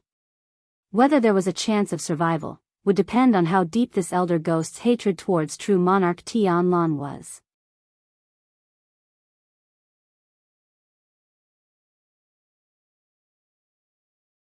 Chapter 587. It had been a few days since the murder of women and children happened on Mount Sky Dragon. This incident had a great impact. It was said that even a few demigod true monarchs were paying attention to it. After all, this incident happened on Mount Sky Dragon, in the heart of Zhengxianmeng. To some extent, it was equivalent to slapping the faces of all the people in Zhengxianmeng. Fortunately, the devil cult had basically been defeated, and it was difficult for them to stir up trouble again. In this bloody incident, no one found any clues related to the devil cult at the scene. Otherwise, it would probably cause another uproar. 10 years ago, no, at most 5 years ago, or even shorter, the only sect in the world that dared to do such a terrible thing to the core of the true Immortal Alliance's sphere of influence was the devil cult, the evil sect. And according to the usual practice, after the devil cult did such a thing, they must leave a trace to prove their identity. This was equivalent to announcing to Zhengxianmeng and even the whole world that this earth-shattering event was done by them. Therefore, this time the scene was so clean. In fact, it also proved that the devil cult seemed to have nothing to do with this incident. This also made many people in Fuyunji heave a sigh of relief. After all, if one were to talk about the motive of the murder, the number one suspect who hated Chen He and his family to the bone would probably be the devil cult. As for those enemies in Zhengxianmeng because of the conflict of interests, it was unlikely that they would do such a thing. But now that the truth was in front of them, Chen He and his family were killed, Zhengxianmeng's face was completely lost, Fuyunji and even true monarch Tianlan's faces were slapped. So many people, including the various forces in Zhengxianmeng and the big and small forces in the big immortal city, paid special attention to the movements of Fuyunji during this period of time. Was there any movement in Fuyunji? Of course there was. After such a big event, if there was no movement, then wouldn't they be no different from a stone man? From Shuang to the bottom of the Floating Clouds Division, the entire organization of the Floating Clouds Division seemed to have been mobilized. They started their investigation from the Heavenly Dragon Mountain and continued their pursuit. Their spies were everywhere, tracking down every single suspicious clue and suspicious person. As for whether or not this was of any use, outsiders had no idea. Everyone only knew that the terrifying murderer had yet to be caught. However, the Fuyan Agency's search efforts were getting stronger and stronger. The entire immortal city seemed to be restless because of them. It was just that the majority of people didn't dare to resist. After all, it was clear that the Fuyan Agency was truly anxious this time around. Regardless of whether it was the humiliation of being slapped in the face or the threat of the true monarch, who was at a higher level and had an awe-inspiring aura, they quickly turned into pressure on the people of the Floating Cloud Service. Regardless of whether that murderer was dead or alive, they had to find him. The whole immortal city was solemn. It seemed like even the prosperity of the past had lost its color. Perhaps under the pressure of such a strong force, the people had become cautious and cautious. Since he was very young, he was basically a very cautious person. His parents died when he was young, and he had a younger brother who was even more immature to take care of. Along the way, he had really suffered a lot. When he was young, it was to eat his fill. When he was older, he entered the Kunlun party to climb up. Everything was for a better life, so that he could be more at ease. Yes, he had never been at ease. In the depths of his heart, he always felt that he would always be the child who pulled his young and immature younger brother and stood helplessly and hopelessly on the streets. He had no sense of security. He had nothing. He always felt that everything in his hands could be lost at any time. Everything now was like a child's naive and exaggerated dream.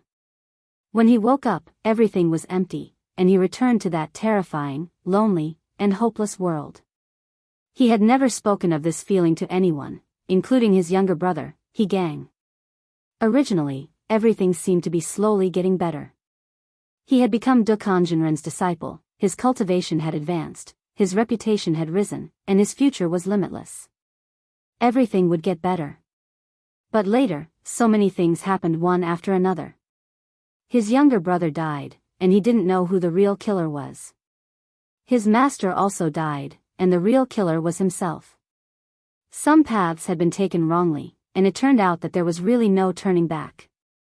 Every night, when it was dark and silent, when he was alone, he would think about the past, wondering if there was a second path he could choose. However, there was no medicine for regret in this world, even if it seemed that the choice he made was completely wrong. Perfected Lord Tianlan was not someone he could trust at all. Even though he had done so many things for this perfected Lord, betraying his master whom he was indebted to and betraying the first half of his life, he was perhaps as insignificant as an ant in perfected Lord Tianlan's eyes. He felt that he was about to lose everything. He was extremely afraid of this. Even if everyone in the world thought that he was strong and powerful, he knew that he was weak and timid inside. He could never let himself be in a situation where he had no one to rely on again. It was Tianlan who had betrayed him first. Everything he had done was just to let himself live better, or even just to survive. He did not believe that after Lu Chen became the master, he would still tolerate him. After all, he had personally thrown him into the Longchuan River. He even felt that with true Lord Tianlan's ruthlessness, in order to pave the way for his disciple, he would probably die a violent death before Lu Chen became the master. This must never happen. Therefore, when the sea of blood hung in the sky, he passed through the underground passage and came to the small building again. He told himself again that everything he had done was not wrong. It was Lu Chen who was wrong, Tianlan who was wrong, and the whole world who was wrong. However, he could not forget the bloody scene that night. The cries and screams in the dark still seemed to echo in his ears. He shook his head and looked at the door that appeared in front of him in a daze. Then he pushed the door open and walked in. Just like the last time he came here, this door looked like a very warm and gentle bedroom, as if a young girl was living her best years here. The beautiful figure was sitting in front of the dressing table. Hearing the sound, she turned around and saw it was him. She immediately smiled sweetly, like a beautiful spring flower blooming. Farther behind her, on the bed, on the edge of the soft red quilt, sat another old man. He had white hair and snow-white eyebrows. Although some age spots could be seen on the exposed skin on his face and hands, he was still intimidating and awe-inspiring. Although he was not as high and mighty as true Lord Tianlan, he also had a kind of insufferably powerful aura. He's eyes lit up and he quickly stepped forward. He first cupped his fists, but after a moment of hesitation, he suddenly knelt down on both knees and kowtowed in front of the old man. The old man raised his white eyebrows and smiled. He said, why do you do this? He lowered his head and said in a sincere tone, Disciple, he has been fascinated by Lord True Lord for a long time. Seeing you today, I am even more convinced.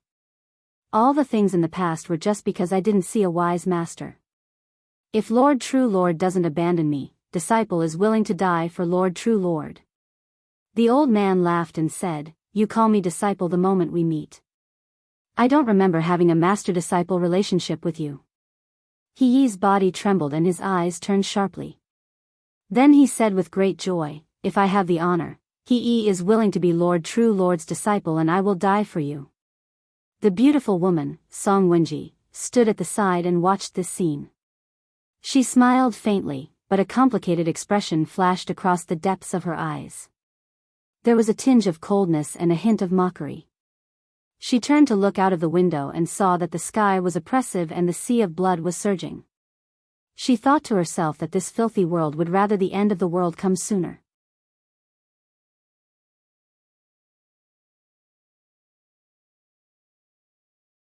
Chapter 588. Lu Chen and Old Ma called outside the room where Su Qingjun used to live for a long time, but there was no movement in the room. The doors and windows were closed tightly. Looking at the situation, it was obvious that either the person in the room did not want to see them at all, or there was no one in the room at all.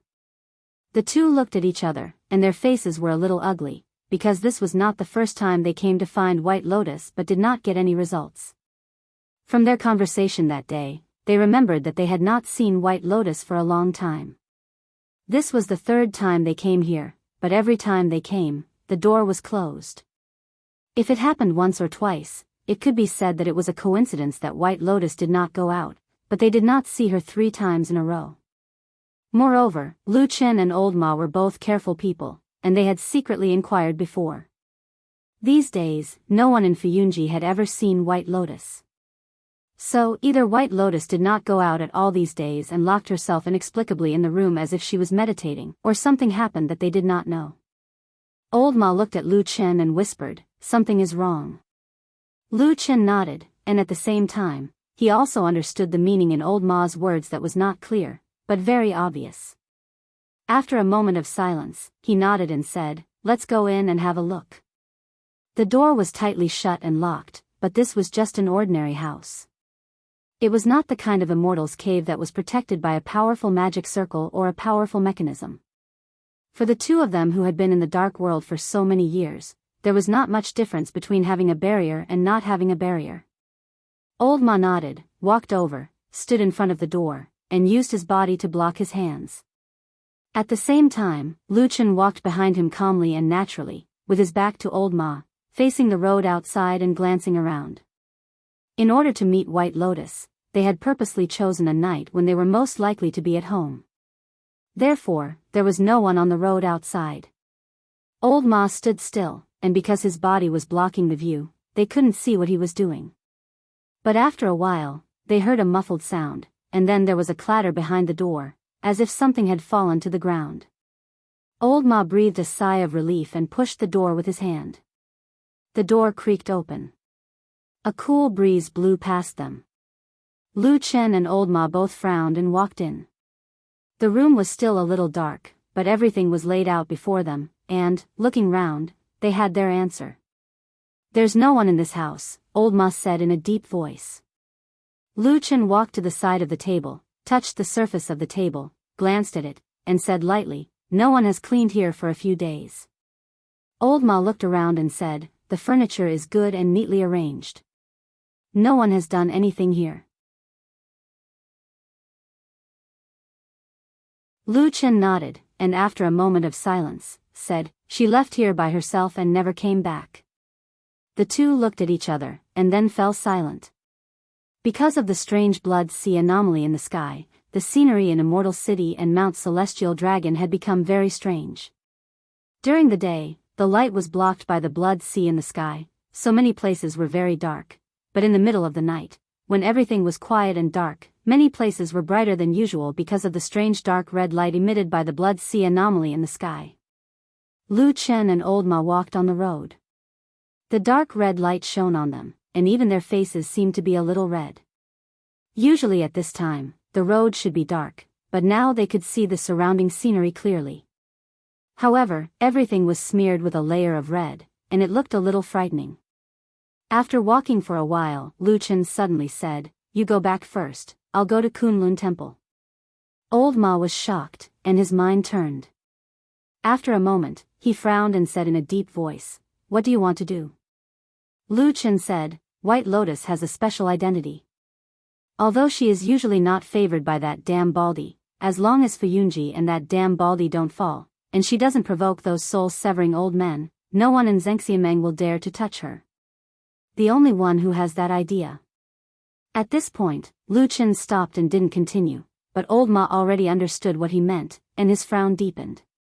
He looked at Lu Chen and said, "What you said may be right, but what do you mean by going to Immortal like this? Do you want to question him for White Lotus?" He snorted and said, "Don't blame me for scolding you. I can't see that you have such deep feelings for her." Lu Chen was silent for a moment, but he shook his head and said, "You're wrong. I don't think it was done by that damn Baldy. It's just that she is the person chosen by that damn Baldy, so I must go and confirm with him. If, even that damn Baldy doesn't know something happened to White Lotus, then this matter must be carefully investigated." Old Ma was stunned for a moment, and then he nodded. It was true. White Lotus was the last disciple of Hakushin Jinkuan. Although she was not loved by the current immortal Tianlan because of the conflict between the factions in the sect, she was still his niece in name. Because of this, immortal Tianlan absolutely couldn't let anything happen to her. Although it was somewhat ironic, White Lotus was more like a memorial arch now. Immortal Tianlan could push down and destroy it whenever he wanted, but it was absolutely impossible for others to do it. Old Ma left first, and Lu Chen turned in the direction of the Kunlun Temple. At the same time, he began to recall the appearance of that girl, White Lotus. To be honest, White Lotus was a very unique existence out of all the women he knew. She and Lu Chen had always been in a state where it was difficult to tell who was friend or foe. The relationship between the two of them was also very ambiguous. There were even a few times when they had fought, and they had dealt fatal blows. Of course, Lu Chen didn't have any romantic feelings for this beautiful but unusually fierce girl. At least, he didn't think about it in that way at all. But for some reason, after discovering the abnormality of White Lotus, he almost immediately decided to investigate it without thinking. What was the reason? Could it be that the girl was beautiful after all? Would someone born with a beautiful and exquisite face have such a huge advantage over an ugly person? Lu Chen couldn't help laughing in his heart and put these boring thoughts aside. He thought that he should still be indifferent to White Lotus, at least now he was not nervous at all. In this way, he walked to the front of the Kunlun Temple. After reporting, although it was late at night, the order of Immortal Tianlan quickly came out and asked him to go in. From this, it could be seen that Lu Chen indeed had a special position in Immortal Tianlan's heart. When Lu Chen walked to the Kunlun Temple, he saw Immortal Tianlan sitting in the hall thoughtfully. Although it was late at night, it seemed that this bald immortal was still not sleepy at all. Without beating around the bush, Lu Chen directly walked over and sat beside him. Then he said, "White Lotus is missing. I can't find her." The expression on Immortal Tianlan's face didn't seem to change. He just raised his head and glanced at him. Lu Chen took a deep breath and said, "Did you want to kill her?"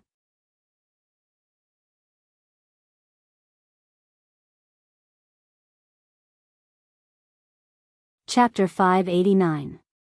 Perfected Lord Tianlan looked at Lu Chen for a while before saying calmly, "I didn't give such an order and I didn't mean to do so recently." His words were a little strange and there seemed to be some repetition in their meaning.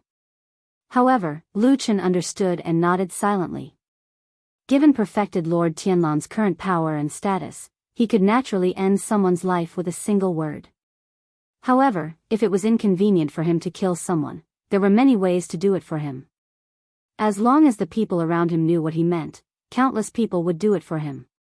Perfected Lord Tianlan clearly said that he didn't want to kill White Lotus, at least not recently. This was very important and crucial.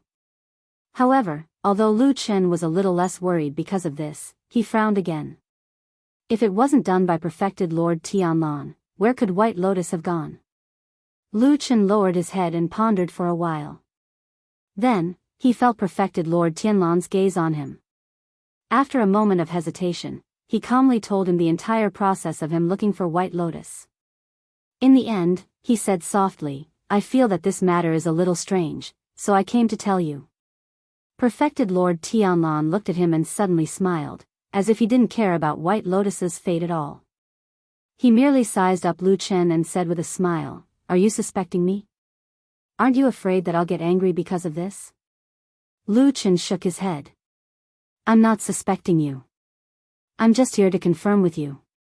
He paused for a moment before continuing, "If you really had feelings for her, she would definitely die.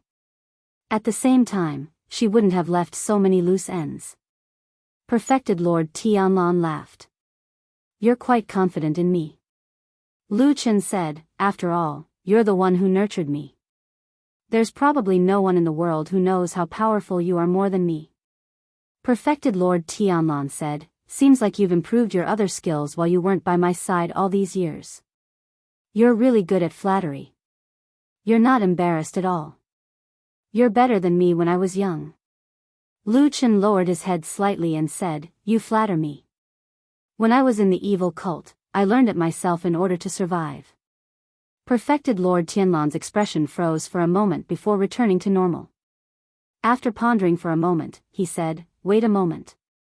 In front of Lu Qin, true Lord Tianlan stood up and called his subordinate who was on duty outside the hall, ordering him to call Shuang from Fuyunji over. Lu Qin subconsciously glanced at the sky outside the main hall, only to see waves of blood surging in the night sky, dark red light blotting out the sky. Although it was late at night, it didn't seem much different from daytime. Of course, this was not a good time to meet and chat. If an ordinary person were to disturb a friend at this time, the other person would probably turn hostile and scold them for having a hole in their brain. However, when Perfected Lord Tianlan gave this order, his expression was indifferent, as if everything was natural. Perhaps in his eyes, this world, the entire world should revolve around him. He had never cared about, or rather, considered the feelings and thoughts of most of the people around him. He only did what he wanted to do. However, the most terrifying thing was that after so many years, the achievements he had, the strength he possessed, his prestige, and his power had made all of this a matter of course. Lu Qin lowered his eyes slightly, his face expressionless. However, he was secretly thinking about how Shuang would feel if she, who was lying in a warm bed, was suddenly woken up and forced to rush here. Would she secretly scold this damned baldy for having a hole in his brain? Lu Qin was suddenly very curious about this. Nowadays, Zhengxianmeng was becoming more and more bloated, and the efficiency of many halls was deteriorating. They were dragging their feet, which was depressing. However, this did not include Fuyunji. For many years, they had been fighting bloody battles with the devil cult, and under the strong management of true Lord Tianlan, who was different from ordinary people, the Fuyun Bureau still had a capable atmosphere. As the hall master of the most powerful hall in Zhengxianmeng, Shuang really set an example. Not long after Perfected Lord Tianlan's order was passed down, she had already rushed to the main hall of Kunlun in no more than a quarter of an hour. Someone had already instructed that if Shuang came, there was no need to inform her and that she could come in directly. Therefore, Shuang hurried all the way, looking a little anxious. It seemed that she was a little worried that there might be something urgent here with Perfected Lord Tianlan. However, when she walked into the main hall of Kunlun and saw that Lu Qin was also sitting there, a strange expression appeared on her face. For a very long time in the past, she was often the only one who could accompany Perfected Lord Tianlan to do things and preach in the middle of the night. Shuang took a deep breath, but a smile appeared on her face. It was as if she had suddenly completely forgotten the unpleasantness from a few days ago. She first nodded at Lu Qin in greeting, then faced Perfected Lord Tianlan and bowed solemnly.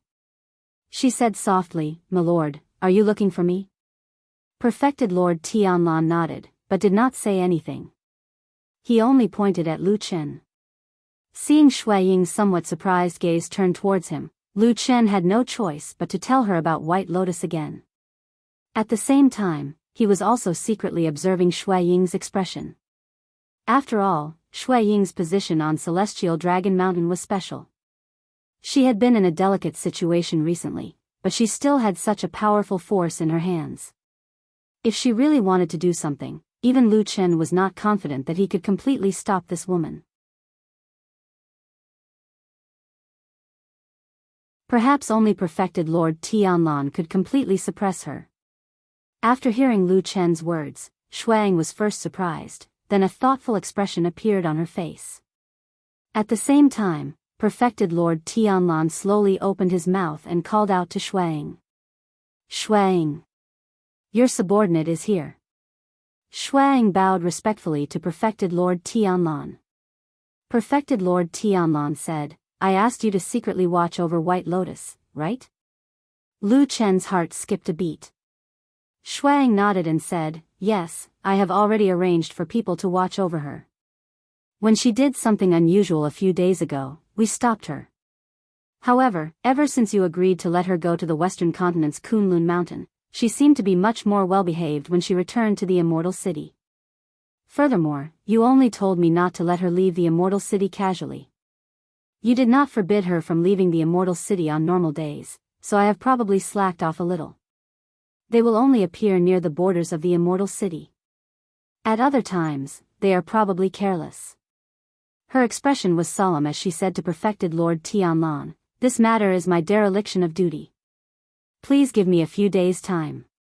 I will make the arrangements now and definitely find out the whereabouts of White Lotus and report it to you." Perfected Lord Tianlan said indifferently, "We can talk about other things later. First, go and ask where White Lotus was last seen and who she has been in contact with recently. Investigate properly." Shuang nodded and said, "Yes."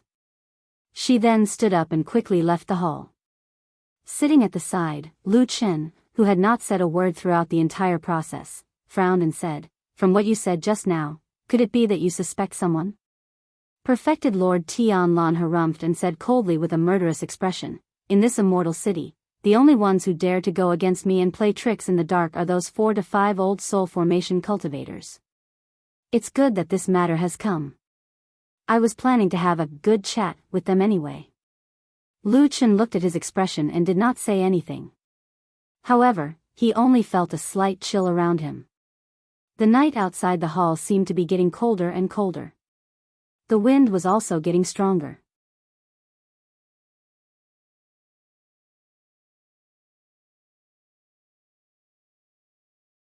Chapter 590. At daybreak, Lu Chen walked down from Sky Dragon Mountain and strolled on the streets of the immortal city. The strange and gloomy sea of blood phenomenon in the sky had already seriously affected the most bustling and largest city in the world. In the past, at this time, the immortal city would have already started to bustle with people coming and going in an endless stream. But today, when Lu Chen walked on the streets, he found that the surroundings seemed a little cold and desolate. There were only a few people coming out from the streets. Some people had left, and some people stayed but were unwilling to go out. Even those who walked out of their houses looked heavy and depressed. After all, the terrifying sea of blood above their heads didn't look like a scene of doomsday no matter how they looked at it. How could anyone be happy about it? Lu Chen frowned slightly. He had thought of this scene before, but he did not expect it to be worse than what he had expected. Although the blood sea phenomenon was only a scenery floating in the sky and had never caused any substantial harm to the people in the immortal city, the atmosphere was still unbearably oppressive. He did not even need to go to Fuyunji to know that the daily reports there must be more and more people leaving. At the far edge of the sky, about 20% of the sky was still bright. It was the original sky with a clear blue color and a few white clouds. There was also the sunlight from the sun that should have risen at this time, reflecting a faint golden light at the edge of the blood sea, telling people that this world was not originally like this. What would the future be like? No one knew. Lu Chen retracted his gaze and suddenly felt a little dispirited. He thought of White Lotus, whose whereabouts were unknown and whether she was alive or dead. He suddenly thought that perhaps leaving this city was also a good way to live. When he sensed this thought, he was also stunned. Although he had thought of escaping this place before, after Supreme Lord Tianlan came out and officially accepted him as a disciple, he announced to the world that he was going to hold a disciple acceptance ceremony and made it clear that this great foundation would be passed to him in the future.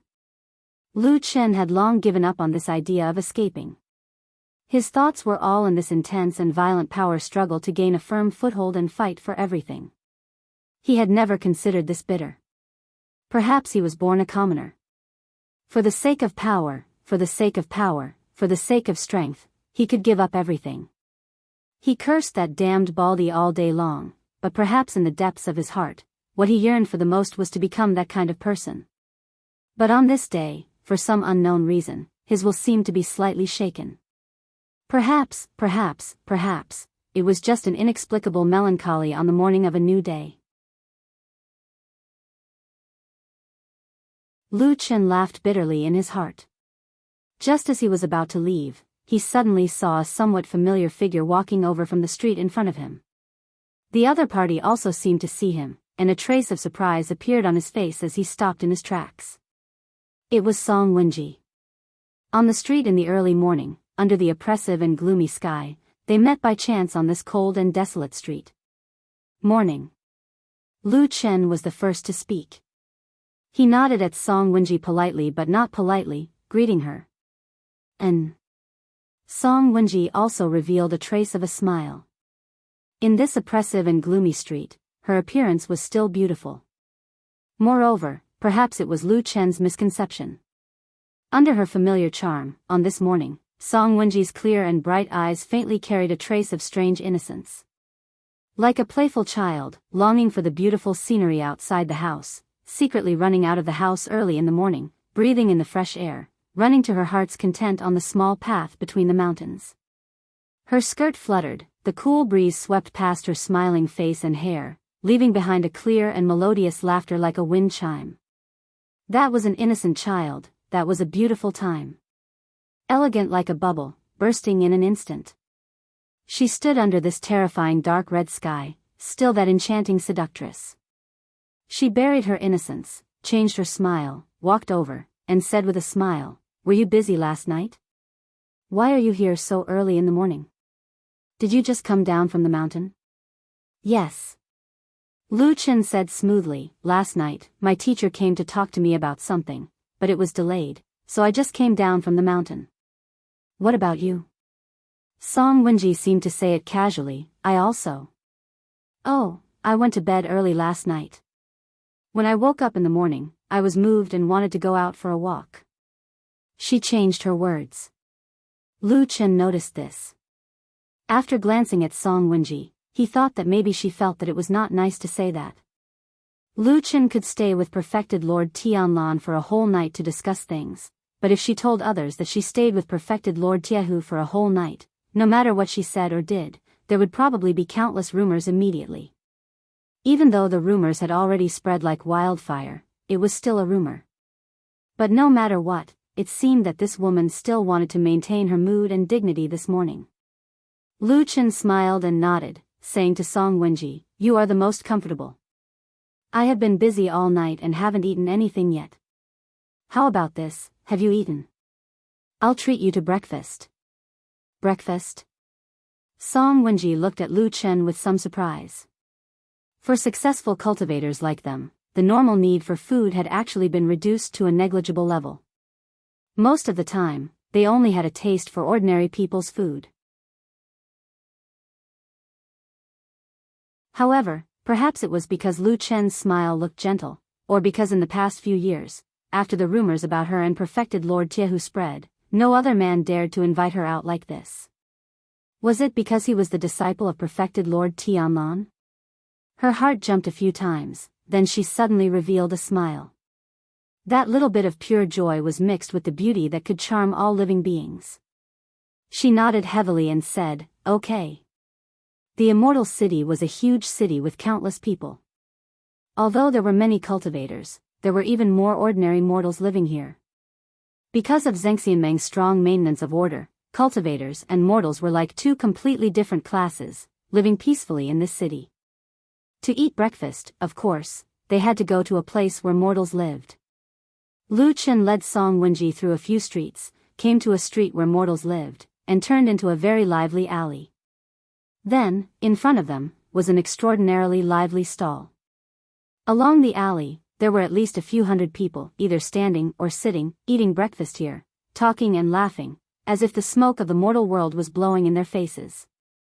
"Let's do it here, what do you think?" Lu Chen smiled and turned back, saying to Song Wenji. However, the moment he turned back and saw Song Wenji, he was suddenly startled. He saw Song Wenji standing beside him, staring blankly at the alley in front of her. Her eyes were deep, as if she saw something that stirred up her emotions. She actually stood there motionless, as if she did not hear Lu Chen's words at all. Many years of time, at that moment, seemed to flow backward, gently flashing past her eyes. She had a happy and beautiful childhood. Holding that soft and warm hand, she ran here, pointed at the stall, and shouted with a smile, "Sister, let's eat there." "Miss Song?" Lu Chen's voice rang in her ears, awakening Song Wenji from her memories. Her body trembled slightly, and then she slightly lowered her head. After a moment, when she raised her head again, she revealed a smile, and said to Lu Chen softly, "Come, I know a very delicious stall here, I'll take you there."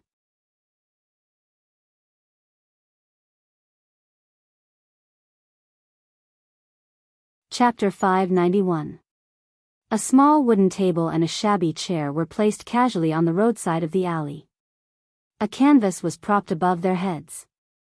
Usually, it was used to shield them from the sun and rain.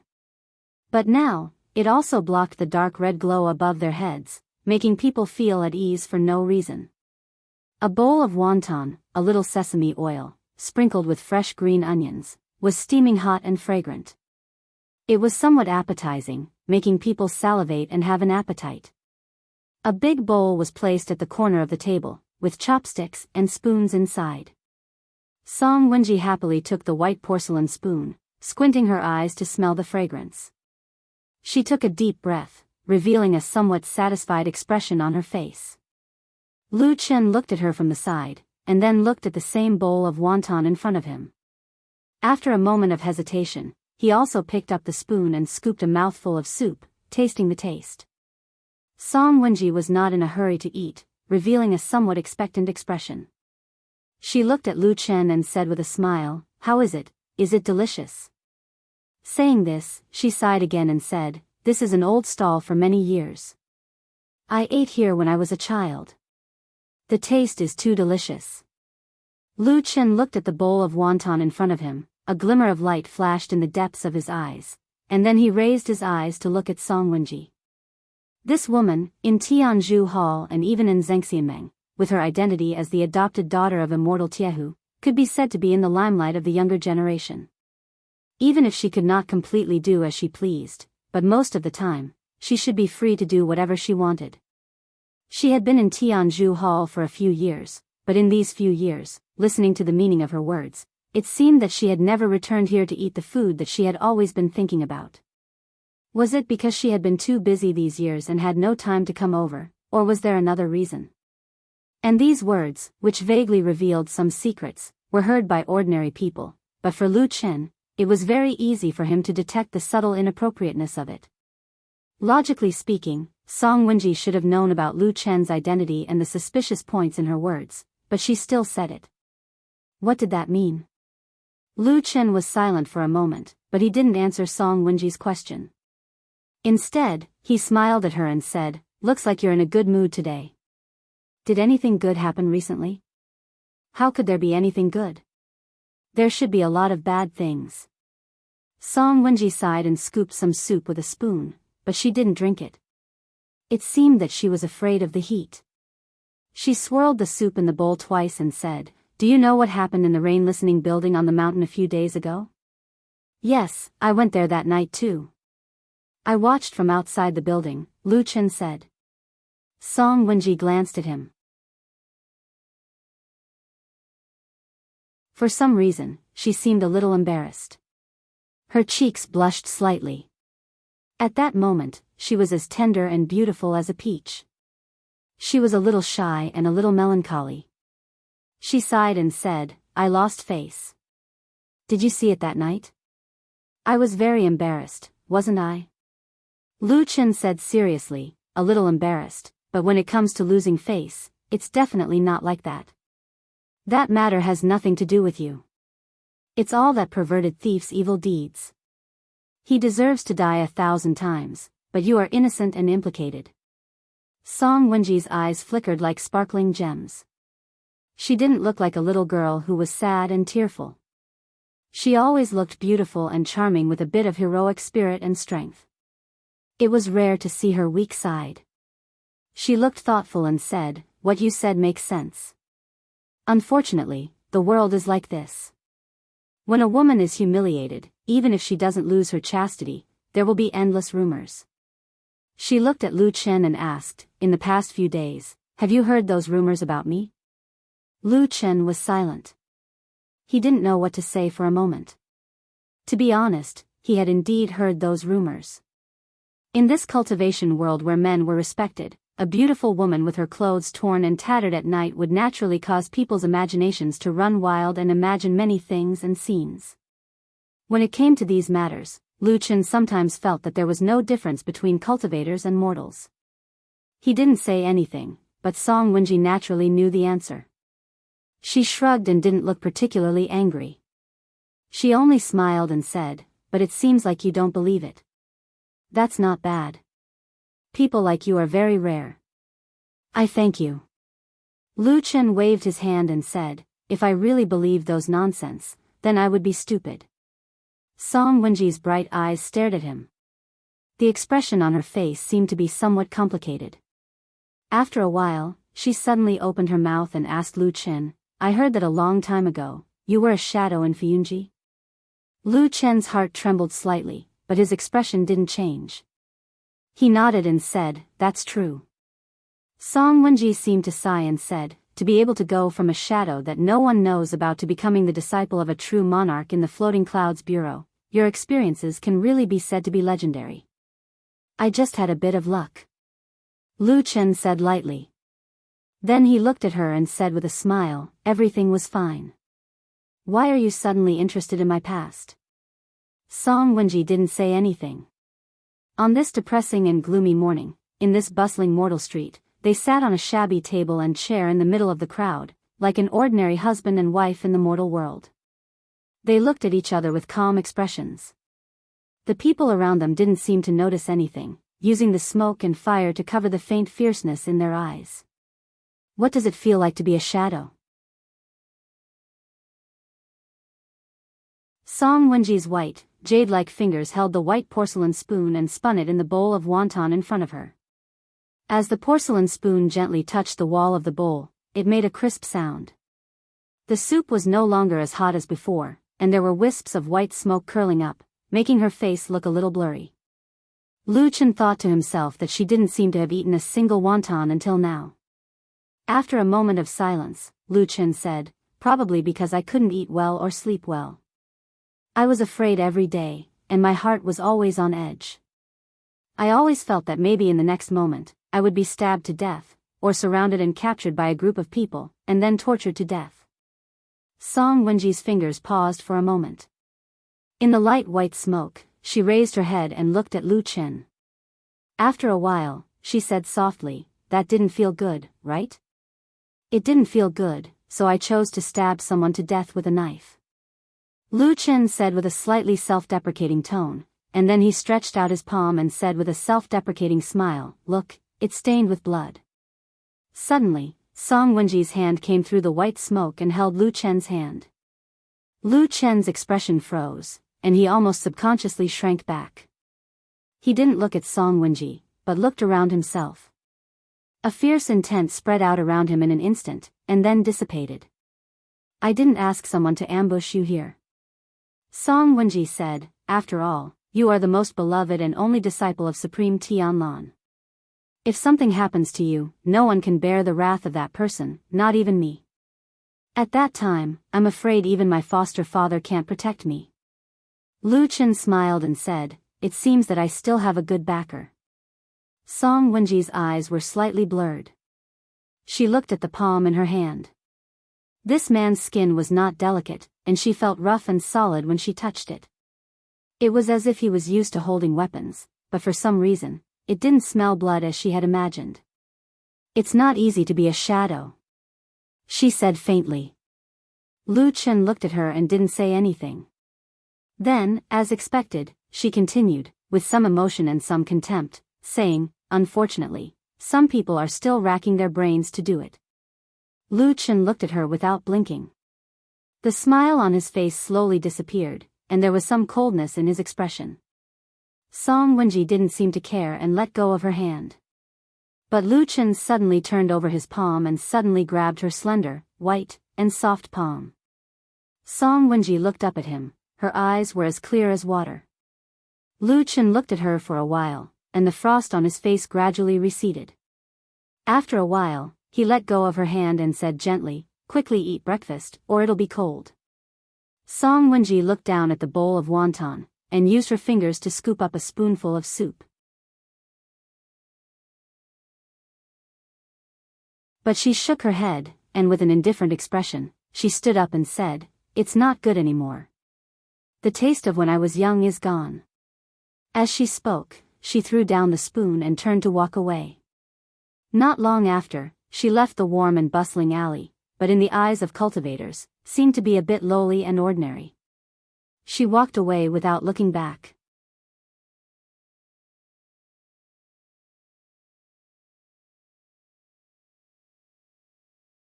Chapter 592. Old Ma, who had a good night's sleep last night, was in good spirits today, and even his mood was better.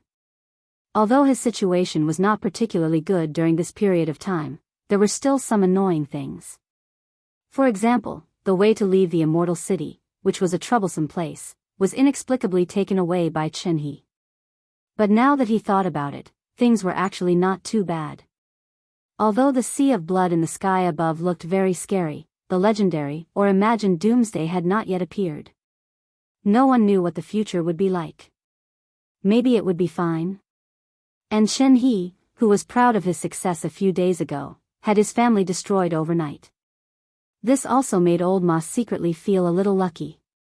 Perhaps this matter was not necessarily related to leaving the immortal city, but who could say for sure whether it was a blessing or a misfortune? It was better to be content with what he had and do what he had to do now. Besides, Lu Chen's position in Supreme Tianlan's faction was obviously rising day by day. It seemed that his future was not too bad. With this self-comfort, Old Ma felt that life had suddenly become better, and his mood was also cheerful. Many years ago, when he and Lu Chen were still living in seclusion in the remote mountain village of Qingshitang village, he was already very familiar with this set of spiritual victory method. Thus, when he walked briskly up Celestial Dragon Mountain and found Lu Chen outside the main hall of the Floating Clouds department, Lu Chen stared at his cheerful and spirited appearance for a long time. Then, he asked suspiciously, "Why are you so happy? Could it be that you have encountered some great news?" Old Ma chuckled and said, "What are you talking about? I'm in a good mood today, so can't I be happy?"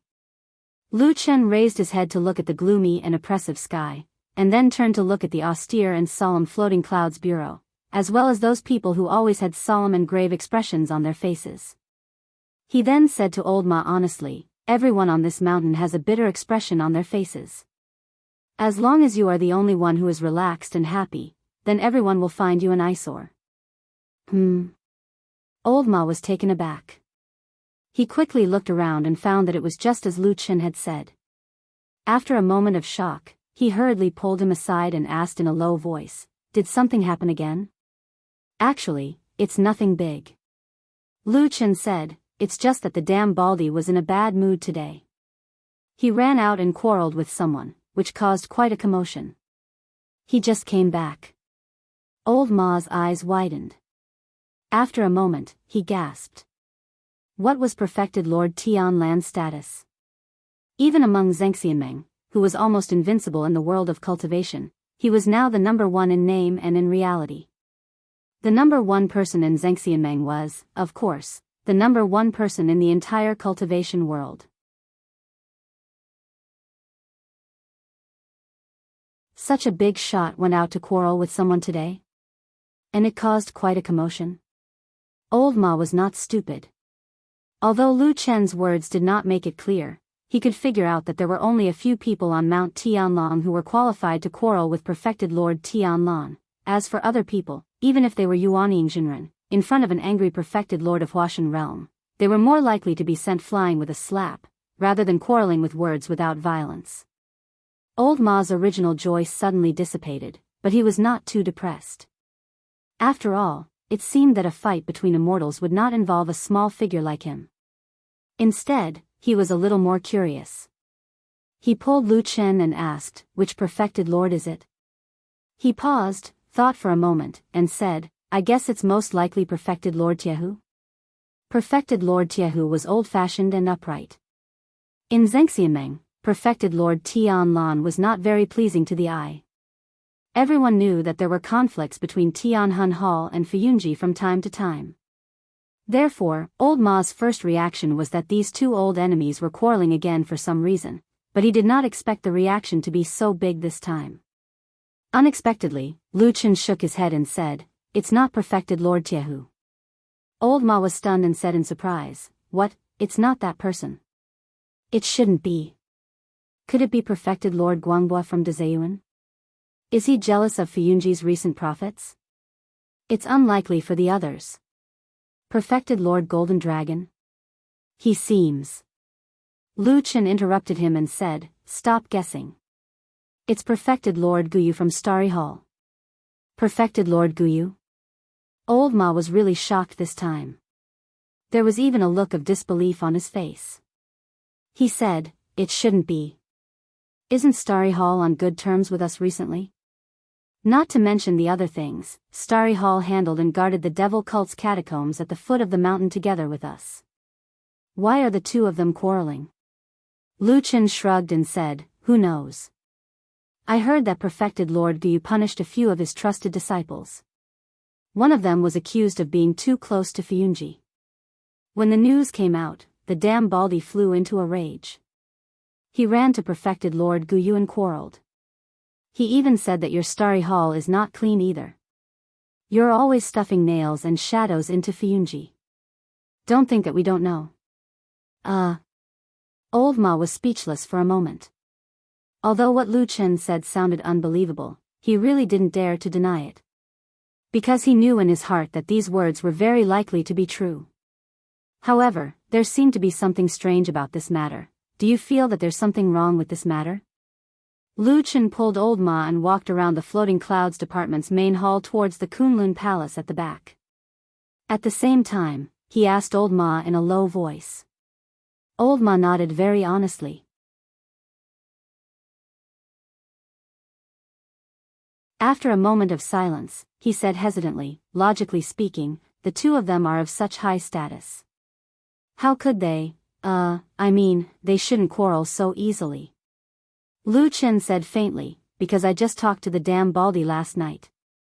He said that our Fuyunji may have been stuffed with many spies. Maybe there are people who betrayed us and took the initiative to collude with those outsiders. So, the damn Baldy seemed to be very angry early in the morning. When he heard the news from Starry Hall, he angrily went over and quarreled with them." Old Ma was a little stunned and said, "That's it?"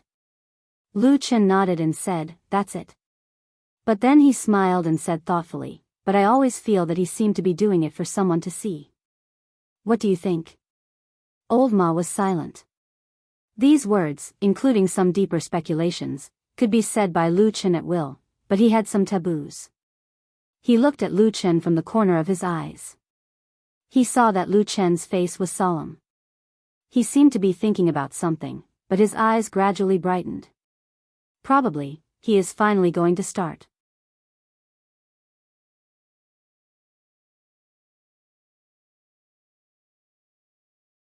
Chapter 593. Everyone on Sky Dragon Mountain knew that the relationship between the 6 perfected cultivators of the divine transformation realm was a little subtle. The reason for this was very simple and easy to understand. They were all figures who stood at the peak of the cultivation world of the human race, and all other mountains were insignificant. Those who could ascend to this position were all peerless talents. Not to mention aptitude, in this regard, rare talent was only the most basic thing. It could even be said that at this level, precious qualities such as hard work, indomitable spirit, and unyielding perseverance were nothing. Instead, luck and opportunity became the key to the final separation between gods and mortals. Humans were not born to be fair. You have your opportunities, and I have my fate. In short, those who could become deity transformation stage perfected monarchs could almost be seen as divine rights bestowed by the heavens. They were favored by the heavens, so they were naturally proud and arrogant people. They were all great geniuses, all big shots with their eyes on the top of their heads, and all of them thought that they were the best in the world. Therefore, when they saw that there were actually people around them who were similar to them, they would naturally be a little displeased. Regarding this, even the most low-key and peaceful perfected cultivators of the divine transformation realm would probably have such thoughts. Therefore, although these perfected cultivators of the divine transformation realm in Zhengxiameng were highly respected and powerful, they had always kept a certain distance from each other. And the occasional frictions and quarrels between them were like gossip that the people of Sky Dragon Mountain never got tired of, and had always been the topic of people's leisure time for many years. It seemed that this quarrel between the 2 perfected cultivators of the divine transformation realm, Tianlan and Guyu, seemed to be one of these immortal fights that no one was surprised to see. Although perfected cultivator Tianlan seemed to have gone a little too far by going from his own territory to the Star Hall and quarreling with perfected cultivator Guyu, although no one really heard of it, and no one really felt that there were signs of a big fight or Tao or divine powers inside, the scene was still quite frightening. Perhaps it was because perfected Lord Tianlan was so powerful that he was bursting with ambition and could no longer tolerate being treated as an equal to others. In fact, he could no longer suppress his ambition and was about to take action. This conjecture immediately spread like wildfire after the quarrel between the two bigwigs. In a short time, it spread throughout the entire Sky Dragon Mountain.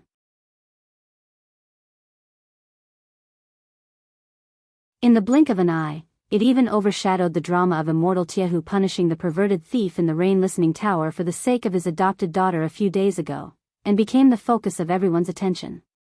In addition to the fact that both sides of the quarrel were frightening big shots like perfected gods of Huashan realm, there was another point that had secretly attracted many people's attention. According to the original view, perfected Lord Tianlan's Fuyunji was now well-deserved to be the number one force in Zhengxiameng, and the force closest to them seemed to be Starry Hall. But now, it seemed that perfected Lord Tianlan, who had always been arrogant and condescending, and was arrogant even among perfected lords of the divine transformation realm, had finally lost his rationality and could no longer tolerate anyone's disrespect towards him. So, he went to Starry Hall and scolded perfected Lord Guyu. It was said that perfected Lord Guyu was so angry that his face turned pale at that time, and had a big quarrel with the famous bald perfected Lord Tianlan. During the quarrel, he even disregarded his identity several times and sarcastically ridiculed perfected Lord Tianlan's shortcoming of not being able to grow hair on his head, further infuriating perfected Lord Tianlan. Of course, big shots at this level basically used their mouths and not their fists. Once they started fighting, it would basically cause a landslide. Wise people would not take it, and people would not like it. After the incident, everyone in Starry Hall was half dead with anger. After all, everyone was a famous force in the world, and they really could not bear the humiliation when someone came to their door and slapped them in the face. But if that person was called Tianlan, forget it, they had to bear it even if they could not bear it. However, since then, the relationship between Starry Hall and Fuyunji instantly became like fire and water. Both sides were at daggers drawn, and there were many incidents of people quarreling and even fighting each other. It was a joyous occasion. Lu Chen was summoned by someone sent by perfected Lord Tianlan. When he walked to the entrance of Kunlun Hall, he happened to see Shuang also there. At the entrance of the hall, the two of them happened to meet. Lu Chen glanced at this woman and found that she seemed to be a little tired.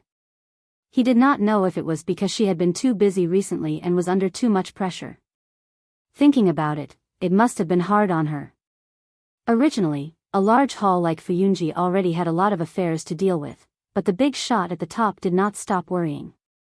He just had to find trouble and quarrel with the perfected Lord of Soul Formation of Starry Hall, causing an uproar in the city. It was enough to give her a headache. Thinking of this, Lu Chen smiled slightly, but took half a step back and made a gesture of letting Shuang go first.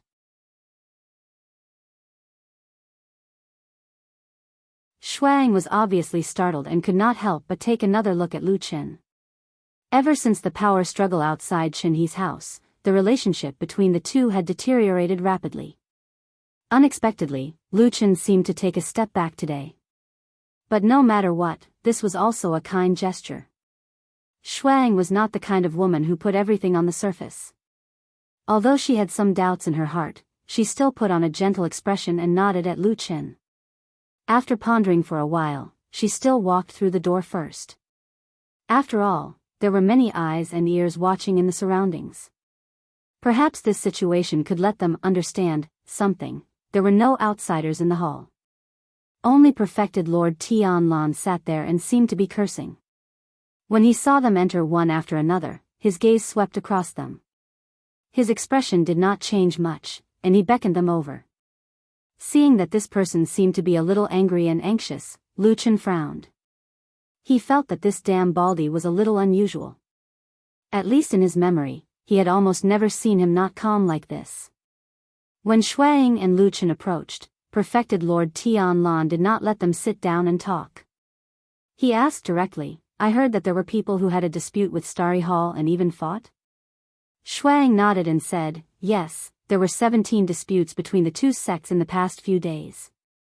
I have already dealt with 5 of the fights and detained the people who fought. Perfected Lord Tianlan snorted and said, "Have you found out that it was them who started it first?" Shuang hesitated for a moment and a trace of awkwardness flashed across her face. She said, "It was just a verbal argument. Most of the time, it was Starry Hall who started it. However, for the 5 fights, it was us who started it first." Lu Chen rolled his eyes in his heart. He thought to himself, the Floating Clouds Company's reputation for being domineering these days was indeed well deserved.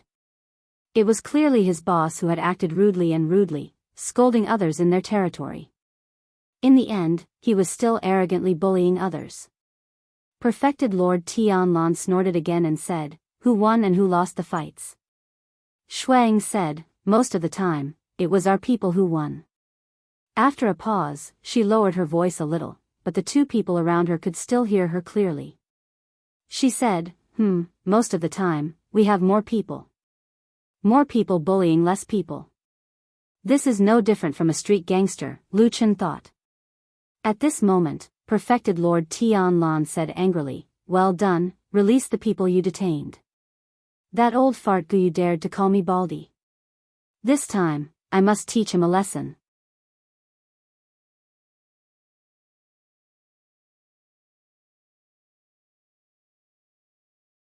Chapter 594. True Lord Tianlan's embarrassment turned into anger after being scolded bald, and then he flew into a rage and even vented his anger. This kind of behavior was very strange and incongruous when it happened to True Lord Tianlan. However, it was common knowledge that every big shot who had reached the level of divine transformation True Lord actually had the right to do as they pleased. Most of the time, they were aloof and seemed to be above the common people, but as long as they were willing, they could also put down their pride and haggle without any scruples. If the same thing happened to an ordinary person, it would be vulgar and shallow, but if True Lord Tianlan did it, Lord True Lord is indeed a man of character. You love and care for your subordinates, and you are also wise and mighty. It is our great fortune to be able to serve you. Shuang revealed an excited expression and sincerely expressed her loyalty. At the side, Lu Chen couldn't help but stare at Shuang a few more times. The expression of surprise on his face clearly said, "I didn't think that a powerful and arrogant hall master like you would actually know how to flatter." Although Shui Ying's expression remained the same under Lu Chen's gaze, there was still a trace of unnaturalness in her eyes, as if she was a little embarrassed, but she quickly concealed it. True Lord Tianlan seemed to be very satisfied with Shui Ying's attitude. He nodded and said to her, "I trust you when you do things. Let's do as we said earlier and secretly make those people from Starry Hall suffer a little. But don't make things too big. Although I'm not afraid of trouble, I also want to avoid breaking that old man Gu Yu's tail and making him jump up and bite people." What he meant was that he was directly comparing that person from Starry Hall to a dog. In this world, there was probably only one person who could be so unscrupulous towards a divine transformation True Lord. Shuang and Lu Chen didn't dare to say anything. Shuang agreed and quickly retreated. Lu Chen watched her figure disappear through the door, then looked back at True Lord Tianlan and frowned. "She was just flattering you."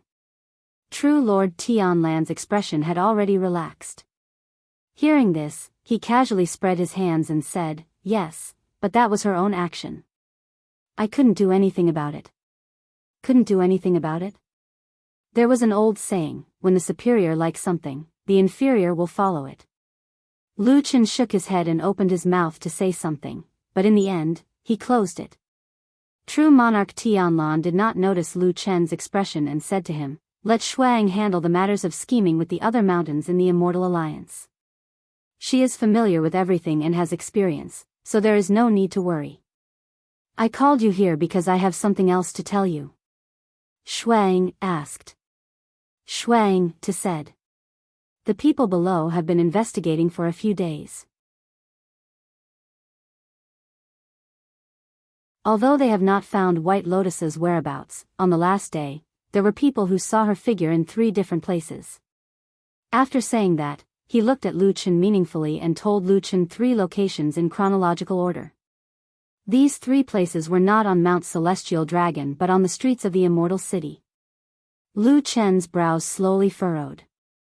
He counted the days in his heart and recalled the few hours that Supreme Lord Tianlan had mentioned.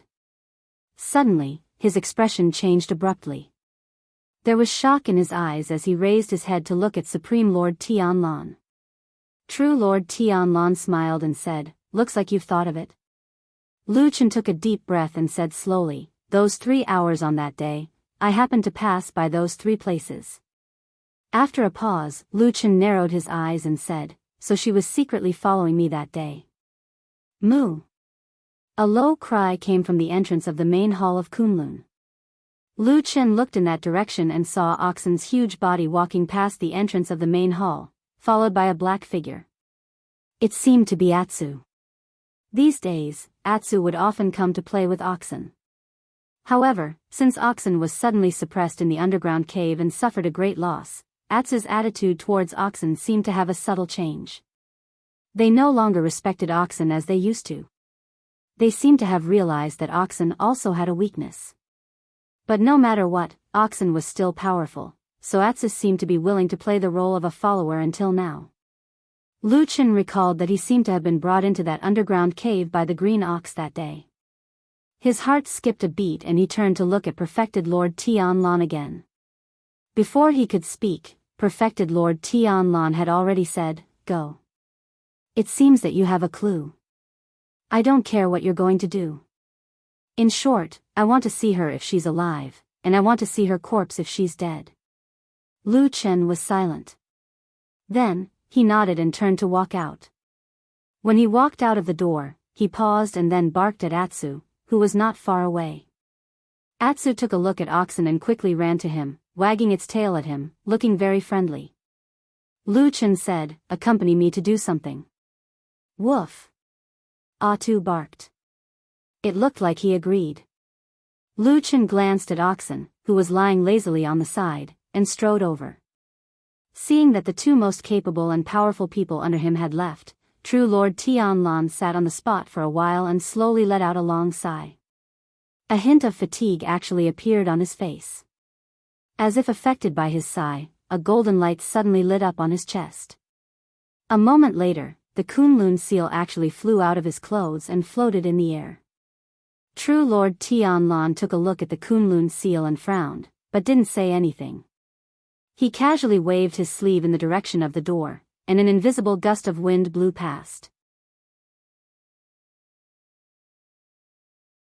Immediately, there was a series of snapping sounds, and the many doors and windows in the Kunlun hall were all closed.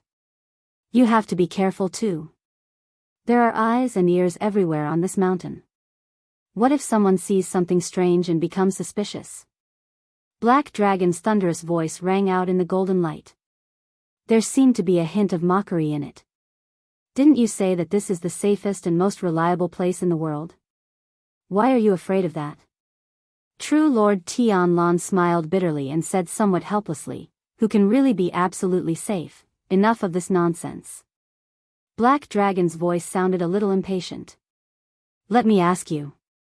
This time, when the blood moon is at its peak, we will completely destroy the underground demon clan. This matter is simple and clear to begin with.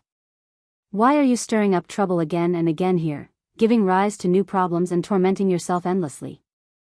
If something important is delayed, remember that I won't let you off."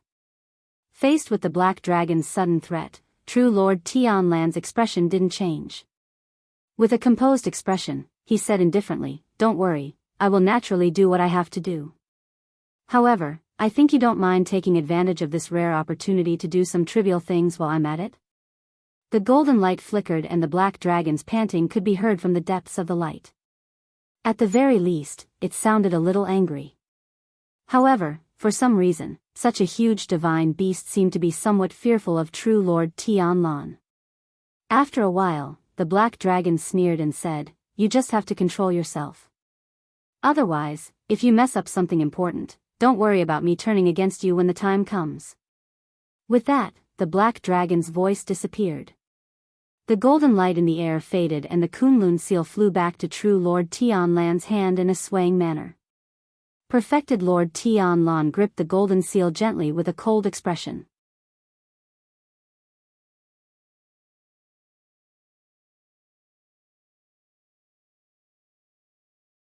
Chapter 595. The street leading to the underground city in the White Tiger district of the Immortal City was still tightly guarded. The curtains were still erected to block the curious gazes of ordinary people. However, what was different from before was that only Fiyunji's faction and Starry Hall's Fiyunji's faction were left. As for the reason, it was very simple. After the big fight between True Lord Tianlan and True Lord Guyu of Starry Hall, even if the two factions usually got along well, they were probably not on good terms anymore. Not only could they not get along with each other peacefully, they had to glare at each other, gnash their teeth, curse each other, and yell at each other. Then, the people of the Starry Hall would flick their sleeves and leave in disdain, and the people of the Floating Clouds Agency would take over the situation triumphantly. Everyone was happy, and they all felt that they had won. Not only did they gain face for their boss, but they also stood their ground and avoided hurting themselves. It could be seen that those who could survive in the true Immortal Alliance were all sly and cunning. After Lu Chen came down from the mountain and brought Atsu here, he saw this very peaceful and joyous scene. Someone had already come up to greet him with a smile. One had to know that this young man's status was not ordinary now. In the future, he might even be able to sit in the position of True Lord Tianlan. Although there was still Hall Master Shuang of Fiyunji standing there, and it was said that she was not on good terms with her, no one was stupid. Hall Master Shuang of course had True Lord Tianlan's trust and power, but after so many years, why didn't he take Shuang in as his disciple? It was said that strength was respected in the cultivation world. However, the invisible and intangible status was still everywhere in reality. Lu Chen very politely greeted the leader of the guards called Lu Ting, and then said to him, "Lord Tianlan sent me over to do something." Lu Ting nodded without hesitation and said, "Of course. Is it enough for you alone? Do you want me to send another team to follow you? Whether it's to run errands or to help with some chores, it's fine." Lu Chen pondered for a moment and said, "I don't think so. But thank you for your good intentions, Chief Lu." Lu Ting laughed heartily, his eyes narrowing as he smiled. He said in an extremely amiable manner, "Young master is too polite. In short, everything will be as you wish. In any case, we are all here. If you need anything, just tell us and we will be there immediately." Lu Chen smiled and nodded. He couldn't help but take another look at Lu Ting. After a moment, he took 2 steps to the side. As expected, Lu Ting followed. Lu Chen smiled and said, "Chief Lu, thank you very much. But I remember that the brothers and colleagues stationed here should be the elites of Fiyunji. If you are so close to me in public, isn't it a little inappropriate? Be careful not to be bullied later." After saying this, Lu Chen paid attention to Lu Ting's expression. Sure enough, Lu Ting's expression stiffened for a moment, but then returned to normal. Then, with a sincere expression, he said, "Young master is thinking too much. But this subordinate will remember this intention. This subordinate belongs to Fiyunji and has been risking life and death here for many years. Although I am slow-witted, I still understand one thing. All the brothers here, including all of Fiyunji, will not belong to anyone other than Lord Tianlan.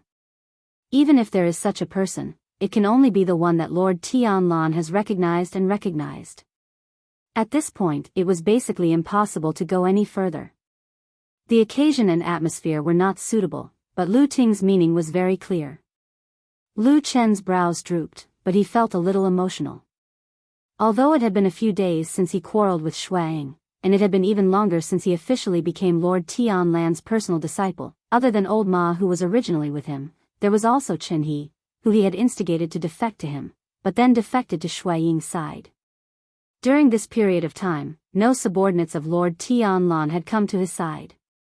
This Lu Ting, regardless of his position, character, or even strength, was the first person who had intentionally switched sides from the original Fiyunji system. Could this be the beginning? Who would have thought that they would encounter such a thing by accident on this trip? Although the real effect might not be very great, and even Lu Ting's sincerity in defecting still needed to be tested, but in the end, cracks were beginning to appear in the solid Fiyunji system. Lu Chen was still very happy. He smiled and nodded to Lu Ting, whispered a few words to him, and then led Atsu into the underground world through the tunnel entrance. Behind him, Lu Ting respectfully escorted them all the way to the tunnel entrance. Only after Lu Chen's figure had disappeared did he straighten up. At this moment, one of his trusted aides came over and said in a low voice, "There's no one around, our subordinates are all watching." Lu Ting nodded and replied, That trusted aide hesitated for a moment and said, "Brother Lu, will there be trouble if you do this?" Lu Ting snorted and said, "What trouble? I didn't do anything. Young Master Lu Chen is Lord Perfected's disciple. There's nothing wrong with me serving him respectfully. You can't expect a small character like me to treat him coldly, right?" After a pause, he said again, "Pass down the order. No one is allowed to know about what happened today. Even if someone asks, they can only say that I'm a coward and don't dare to slight young Master Lu." "Got it." That trusted aide showed a look of understanding and also smiled. While the two of them were talking, among the ordinary guards in the distance, an ordinary-looking guard who was standing next to a cloth curtain in the periphery glanced over coldly at them. Lu Chen's memory was very good. He would remember many things from a long time ago clearly, no matter if these memories were pleasant or painful, including those days and nights spent in the Devil's Sect. Therefore, even now, when he was arguing with others, he would suddenly think of the woman who was killed by the evil cult. After a while, he would remember the woman's name and other things. This was somewhat like a talent. Those things seemed to be engraved in his mind. Most of the time, it was just a deep sleep. Lu Chen had long gotten used to this habit of his, even if most of the time, this kind of memory brought him more pain. But on this day, when he once again stepped into the underground city shrouded by the blood moon, when the blood-red light once again fell on his body, Lu Chen suddenly felt the power of the black fire in his body suddenly tremble, as if it was about to boil. Perhaps in the real world outside, the sea of blood in the sky was gradually approaching its climax. Or perhaps for some reason, the strange aura of the underground world was becoming stronger and stranger. At that moment, when Lu Chen was subconsciously suppressing the power of the black fire in his body, he suddenly felt as if there was a roar in his mind. His body trembled, and then there seemed to be a strange bolt of lightning suddenly piercing through the dark sky in his mind, illuminating some of the deep shadows. Suddenly, a drop of sweat quietly slid down his forehead. He stopped in his tracks and was in a daze. At that moment, he discovered that in the memory that he thought was complete, there seemed to be an additional blank space. At the last moment of the Battle of the Desolate Valley, when he woke up again, he had completely lost his memory of that period of time.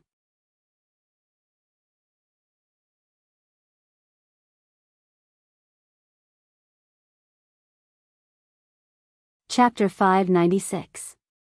In the main hall of the Heavenly Law Hall, it was solemn and dignified as usual, but because of the arrival of a distinguished guest, it added a bit of liveliness to the place. This guest's status was extremely high, so much so that even a mortal Tiehu had to personally go out and greet him. Then, he would accompany and chat with him.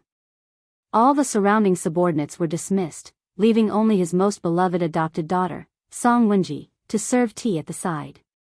Looking at the entire Zhengxianmeng and the entire Tianlong Mountain, there were only a few people who could afford the solemn reception of a character like Tiehu Supreme. Needless to say, they were the few big shots who were at the deity stage like him. The person who came to visit today was Zhengxianmeng, Guangbo Supreme, who was nicknamed Hidden Minister. This Guangbo Supreme had a venerable status in Zhengxianmeng, and had great power. Although generally speaking, the Grand Chancellor that he ruled was not famous for its valiant fighting power, almost no one in the entire Zhengxianmeng was willing to offend them, including the strongest Fuyunji. Because the Grand Chancellor was in charge of the property in Zhengxianmeng, and distributed it to each hall according to the rules, for a long time, the Grand Chancellor was the most powerful branch in Zhengxianmeng. That was to say, in the last few decades, the situation has changed. Well, to be exact, in Zhengxianmeng, there was an extremely powerful but often did not act according to the rules, Tianlong Supreme. After founding Fuyunji, this bald Supreme unexpectedly left the Grand Chancellor, and set up a lot of his own businesses, and the income was extremely considerable. Of course, it was hard to say how much of this was due to the incomparable strength of Fuyunji. In short, Fuyunji now did not rely too much on the Grand Chancellor. On the contrary, after Fuyunji's power grew and gradually overtook all the halls in Zhengxiameng, it began to openly and secretly force the Grand Chancellor. The result was that the Grand Chancellor was arrogant and swaggering in front of other halls, but when it saw Fuyunji, it was like a mouse seeing a cat. Not only could it not take advantage of Fuyunji, but it obediently handed over the money every month, and from time to time, it would also be hit by Fuyunji. This was really a shame that the Grand Chancellor had not seen for more than 100 years. As the current leader of the Grand Chancellor, Supreme Guangbo was deeply annoyed, but when they faced Fuyunji, it was like a scholar meeting a soldier, there was really nothing they could do.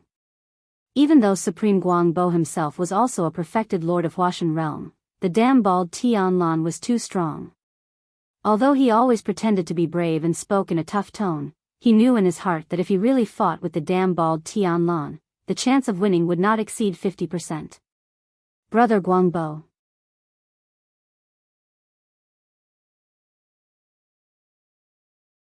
A call awakened Supreme Guangbo from this unpleasant thought.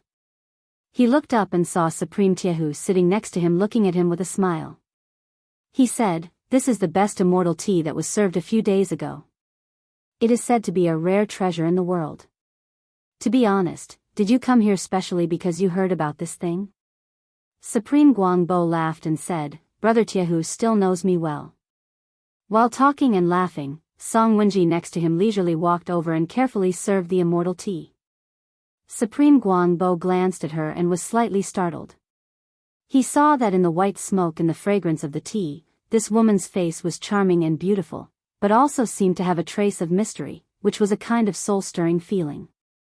He slightly narrowed his eyes and then said to Supreme Tiehu with a smile, "I guess this must be your famous daughter, Song Wenji?" Song Wenji's cheeks slightly blushed. She took 2 steps back and returned to Supreme Tiehu's side. Supreme Tiehu looked at Song Wenji with affection and said casually, "She is a little girl, how can she be famous?" But speaking of this, he seemed to suddenly think of something.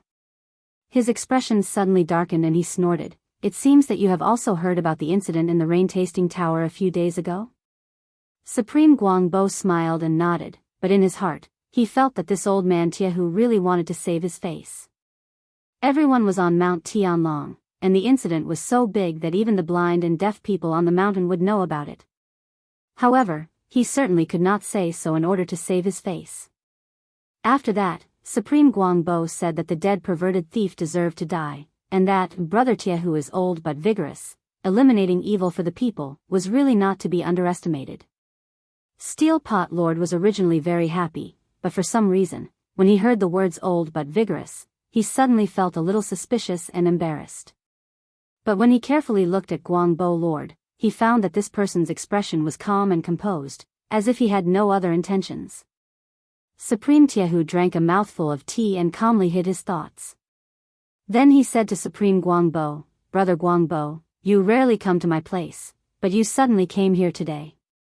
Perhaps, other than this immortal tea, do you have any advice?" Supreme Guangbo chuckled and nodded slightly, but did not speak immediately. His eyes just casually glanced at Song Wenji who was standing at the side. Song Wenji immediately felt his gaze and hesitated. She glanced at Supreme Tiehu and moved slightly, intending to leave. However, after being glanced at by her gentle eyes, Supreme Tiehu seemed to be unconcerned and smiled at Supreme Guangbo, saying, "Wenji is the person closest to me, and also the most reliable confidant. Nowadays, there are many important and secret matters that I have entrusted to her. You can speak freely."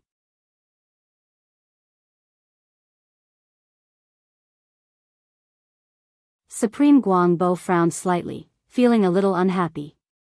But he was after all a shrewd person, otherwise, he would not have been able to maintain the Dezayuan so well under the pressure of the unusually strong Supreme Tianlan and Fuyunji.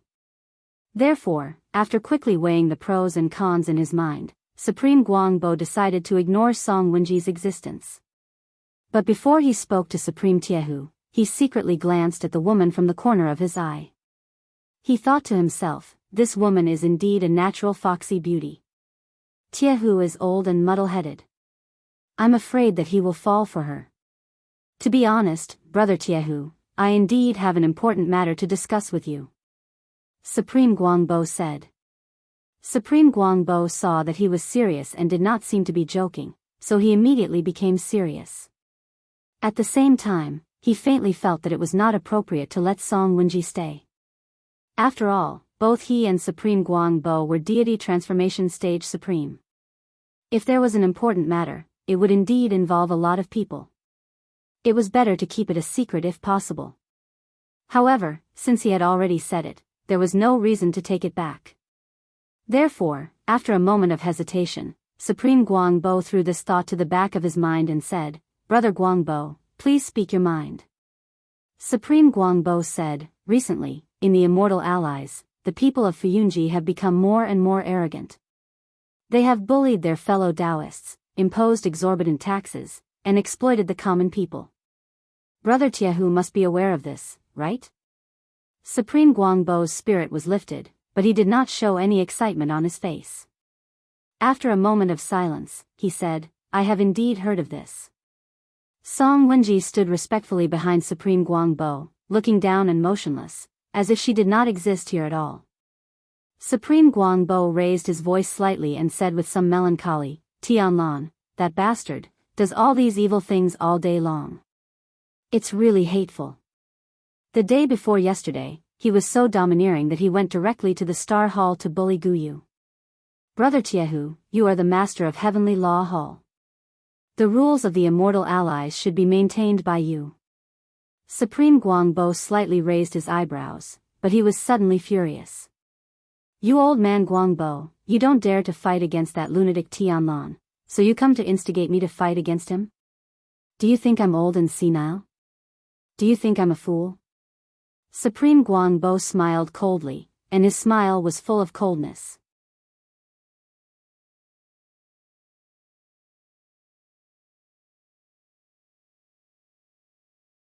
Chapter 597. Immortal Tiehu was angry, but he was an experienced perfected immortal of Huashan realm, so he did not lose his temper immediately. Instead, he took a deep breath, picked up the teacup in front of him and took a sip. Song Wenji, who was standing beside him, knew her adoptive father very well. She immediately felt the fluctuation of his mood and secretly glanced at Immortal Tiehu. After a while, True Lord Tiehu's expression calmed down. He revealed a smile and said to True Lord Guangbo, Brother Guangbo, it's not like you don't know the current situation in the Immortal Allies. The Fuyan Agency has always been strong. Now that they have defeated the devil cult, their reputation has increased. I don't think anyone in the Immortal Allies can control Tianlan and the others. As he spoke, he shook his head and sighed, looking very regretful. Immortal Guangbo snorted and said with an indignant expression, I didn't expect Brother Tiehu to be so discouraged. If this goes on, I'm afraid that the righteousness will die out and there will be trouble in the future. Immortal Tiehu raised his eyebrows slightly and looked at Immortal Guangbo. He said with a faint smile, Brother Guangbo, it seems that you have something to say. Do you have a wonderful plan in mind? You can tell me and let me hear it. Immortal Guangbo said excitedly, Tianlan and Fuyunji are getting more and more arrogant, and they don't take other people in the Immortal Allies seriously. Not only that, their ambitions are getting bigger and bigger, and their hands are getting bigger and bigger. They have been nibbling away at many industries in the Immortal City. In the past 5 years, the income of the Dazayuan that I lead has been declining year by year, which means that the income of the Immortal Allies has been decreasing, but Fuyunji is getting richer day by day. The root cause is that Fuyunji is taking advantage of its power to bully others and gradually devour a lot of the output. Immortal Tiehu nodded slowly. With his status, of course, he knew about the changes in Zhengxianmeng. However, these things were not easy to say, so it was enough for everyone to know in their hearts. Because if one really wanted to be calculative, the 6 perfected lords of Zhengxianmeng and their forces, apart from perfected Lord Guangbua, all had their own businesses and income in private. It was just a matter of how much they earned. Otherwise, if everyone only waited for a little income from the great slaughterhouse every year, not to mention not having enough to eat and starve, wouldn't they have to depend on Immortal Guangbo for everything? At that time, Immortal Guangbo would replace Tianlan and become a thorn in everyone's side. As for Immortal Guangbo, there was no need for him to have any private property. His Dezayuan was in charge of Zhengxianmeng's wealth. There were too many opportunities for him to get involved. There was no need for him to do these things.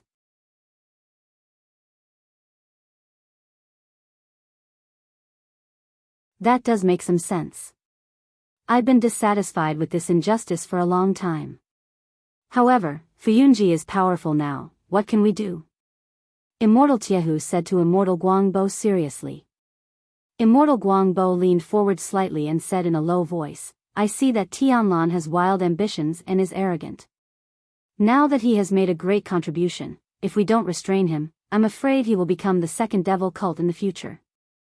Even though Immortal Tiehu had always been at odds with perfected Lord Tianlan, after hearing Immortal Guangbo's words, his expression changed slightly. He said in a low voice, Brother Guangbo, don't say such things. Immortal Guangbo didn't care at all. He looked at Immortal Tiehu and said, Brother Tiehu, you've always understood the ways of the world. You should know that what I said is true. Immortal Tiehu lowered his eyes and said after a while, if that's the case, what do you have to do? Immortal Guangbo said, for the sake of the world, you and I should join hands to do something so that justice can be reborn and righteousness can be restored. What do you think? Immortal Tiehu was silent for a while and said, this is a big matter. Let me think about it. Are you kidding me? Such a big matter can be decided with just a few words from you, Immortal Guangbo? Immortal Tiehu was very clear that although his subordinates from Heavenly Law Hall were not as valiant as Fuyunji's troops, their combat power was still very high in Zhengxianmeng. It wouldn't be an exaggeration to say that they were second only to Fuyunji. But what about Immortal Guangbo's great chancellery? That group of corrupt cultivators, from Immortal Guangbo to the ordinary cultivators of the great chancellery, lived a life of extreme luxury. They enjoyed their lives, but in terms of combat power, other than Immortal Guangbo, who was the leader of the deity transformation stage perfected lords, the others were simply a burden. The battle between the factions could not be settled by just a few deity transformation stage perfected lords. It would be very tiring to rely on these 2 or 3 people, let alone other things. Driving the tiger to swallow the wolf? Immortal Tiehu sneered in his heart, but on the surface, he also showed a hint of disapproval. Immortal Guangbo saw this. Although he was a little unhappy, he knew that his great chancellery had always given others an impression, so he could only swallow his anger. But since he had specially made this trip, it was impossible for him to be so simple and shallow. Otherwise, he wouldn't have been in charge of the great chancellery for so many years without falling. He smiled faintly and revealed a mysterious expression as he said, I understand Brother Taihu's worries. However, if I have a backup plan that can at least ensure that we have a 70% chance of winning against the Floating Clouds Company, what do you think?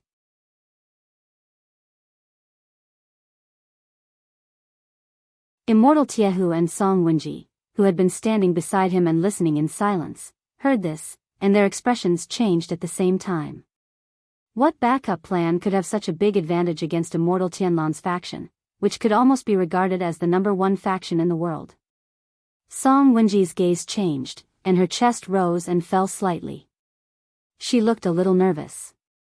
Immortal Tiehu also stared at Immortal Guangbo for a long time, and then said in a deep voice, Is there such a thing? Brother Guangbo, please teach me.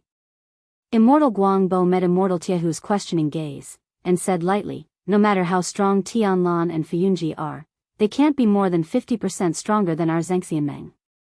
In my opinion, they only account for 40% at most.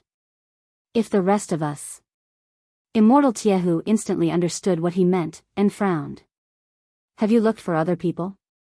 Immortal Guangbo smiled and said, Gu was humiliated by Tianlan a few days ago. He is old and has never suffered such humiliation. Yesterday, he quietly came to me. After that, he looked serious and said, If Brother Tiehu agrees, we can secretly form an alliance. At least 3 factions have a big advantage against Fuyunji. I will privately contact Golden Dragon and Flowing Cloud. They must be dissatisfied with Tianlan's arrogance. When they see that we are powerful, how can we not take action together? Immortal Tiehu's thoughts turned quickly, and after a while, he nodded and said, Brother Guangbo's words do make sense. This matter concerns the common people in the world, and justice. As the leaders of the righteous, we should rise up.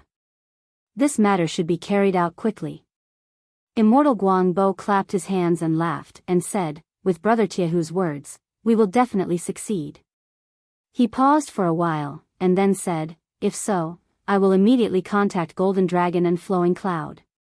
We will meet privately in a few days to discuss the important matter. Immortal Tiehu smiled and said, we will rely on Brother Guangbo to take charge of the overall situation. Immortal Guangbo's face showed a hint of joy. Obviously, this was what he wanted to hear the most. He nodded repeatedly, and said a few more polite words, and then strode away. The moment he opened the door, a strong wind suddenly blew from outside the main hall, whistling through the towering Sky Dragon Peak, and the world was filled with killing intent. In the main hall, Song Wenji stood quietly, looking at Immortal Guangbo's receding figure with a thoughtful look on her face.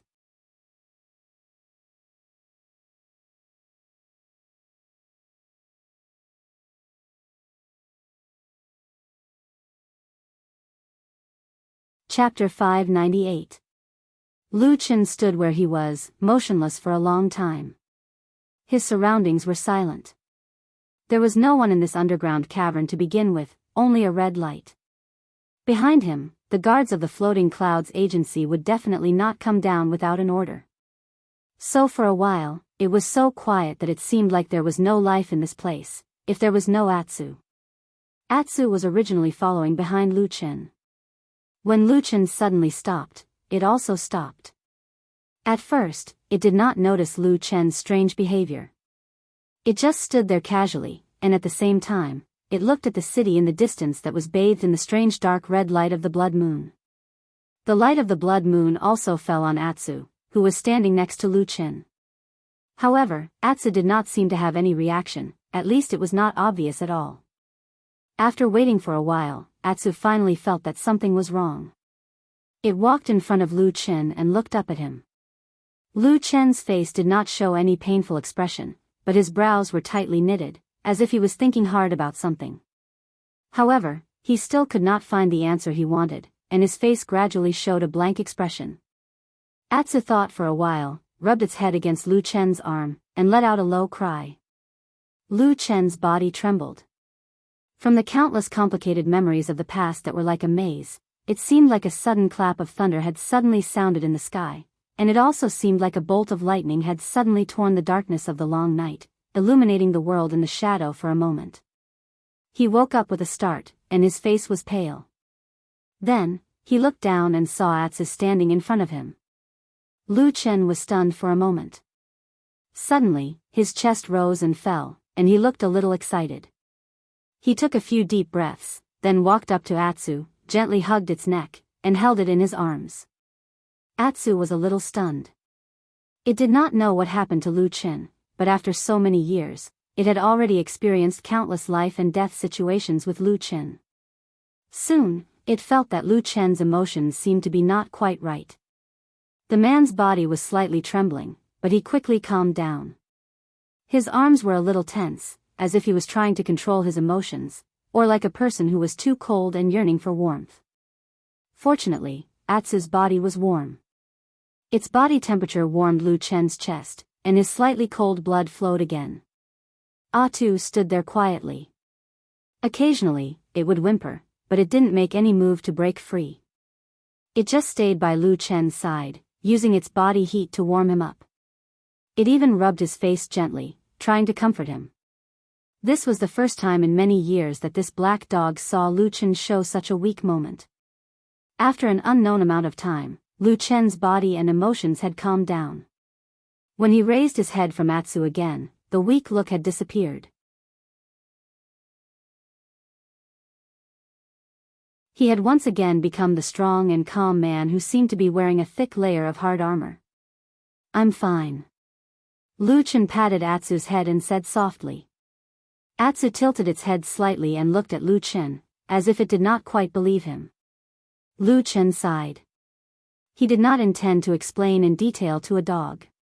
After a moment of silence, he turned around and walked back the way he came, which was the passage. Atsu was a little surprised.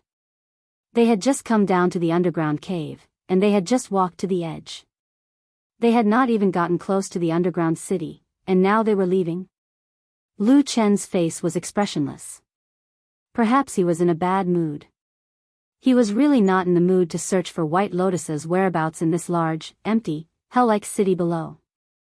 Moreover, even if he went to look for her, he might not be able to find her. However, after he took a few steps, Atu barked twice behind him. It sounded a little strange, and there was a hint of dissatisfaction in it. It seemed like even a dog had its own pride. Atu was a little dissatisfied after being dragged along for a walk for nothing. Lu Chen sighed, but he also knew that his behavior was strange. He turned around with a wry smile and said to Atsu, "Atsu, I have encountered a problem now. It's quite troublesome." White Lotus, when he was trying to explain to Atsu, when the two words White Lotus came out of his mouth, White Lotus's figure naturally flashed across his mind, and he thought of White Lotus's appearance. His voice suddenly stopped, and he suddenly frowned. In his memory, that beautiful girl seemed to always be a two-faced person. On one side, she was a vicious and ruthless girl with bloody hands, and on the other side, she was a beautiful and refined gentle girl. It was just that at this moment, the two completely different appearances of that girl seemed to suddenly merge into one, becoming a new and familiar person. And that face seemed to vaguely overlap with a distant and blurry face in the deepest part of his memory. White Lotus, Lu Chen murmured again, and he even shook his head, as if he wanted to get rid of the strange emotions and thoughts in his mind. But his voice finally stopped again, and this time, he completely fell into silence. Atsu was a little confused by Lu Chen. It felt that it had followed Lu Chen for so many years, but it had never seen Lu Chen acting so strange like today. Its eyes rolled a few times, and then it looked up at the high ceiling of the grotto, where the blood moon was shrouded in dark red light. It felt that Lu Chen had been harmed by the blood moon. Was he bewitched? Had he lost his mind? Had he become stupid? Atsu suddenly became a little angry, and it roared at the blood moon in the sky. It roared angrily, and it looked very fierce. But the blood moon in the sky didn't respond to it, as if it didn't care, and it didn't seem to understand this black dog's inexplicable anger. At this time, suddenly, a hand reached out from behind. It was Lu Chen who walked to Atsu's side. He gently stroked the soft and smooth fur of Atsu, and after a moment of silence, he said, "Let's go down. We still have to do what we have to do. Go and find White Lotus." With that said, Lu Chen strode forward. Atu was stunned for a moment. It thought to itself, this person isn't an ordinary fickle person today. It stood on the spot and wagged its tail, but Atu still trotted after him. The quiet underground city, in the red blood light, was like a sleeping giant beast, or a completely dead skeleton. Lu Chen and Atsu, a man and a dog, walked slowly on the street. The doors were wide open, and there seemed to be some kind of strange eyes hidden in them, staring at them. In the quiet space, perhaps there was a terrible voice screaming, calling, and shouting, as if it wanted to drag them down into the abyss to accompany those dead souls. Unknowingly, they walked near the statue, but they didn't find anything unusual along the way. Just as Lu Chen was considering whether to use the stupidest method to start searching nearby, there seemed to be some kind of power here that was responding to the blood moon in the sky. Suddenly, there was a soft but sad cry from a corner of the city. It seemed to be the sad cry of a young girl, and it floated in the air, as if it had crossed many years, returned to this world from the depths of her memory, and came to Lu Chen's side. Lu Chen suddenly turned around, and looked at the swaying and changing blood shadow in the distance. The long street was silent, and there was no one, but at the same time, there seemed to be a strange fog quietly spreading from the street. You're tuning into the Romantic Tales YouTube channel. Don't forget to subscribe and join us on this journey to catch the most captivating stories.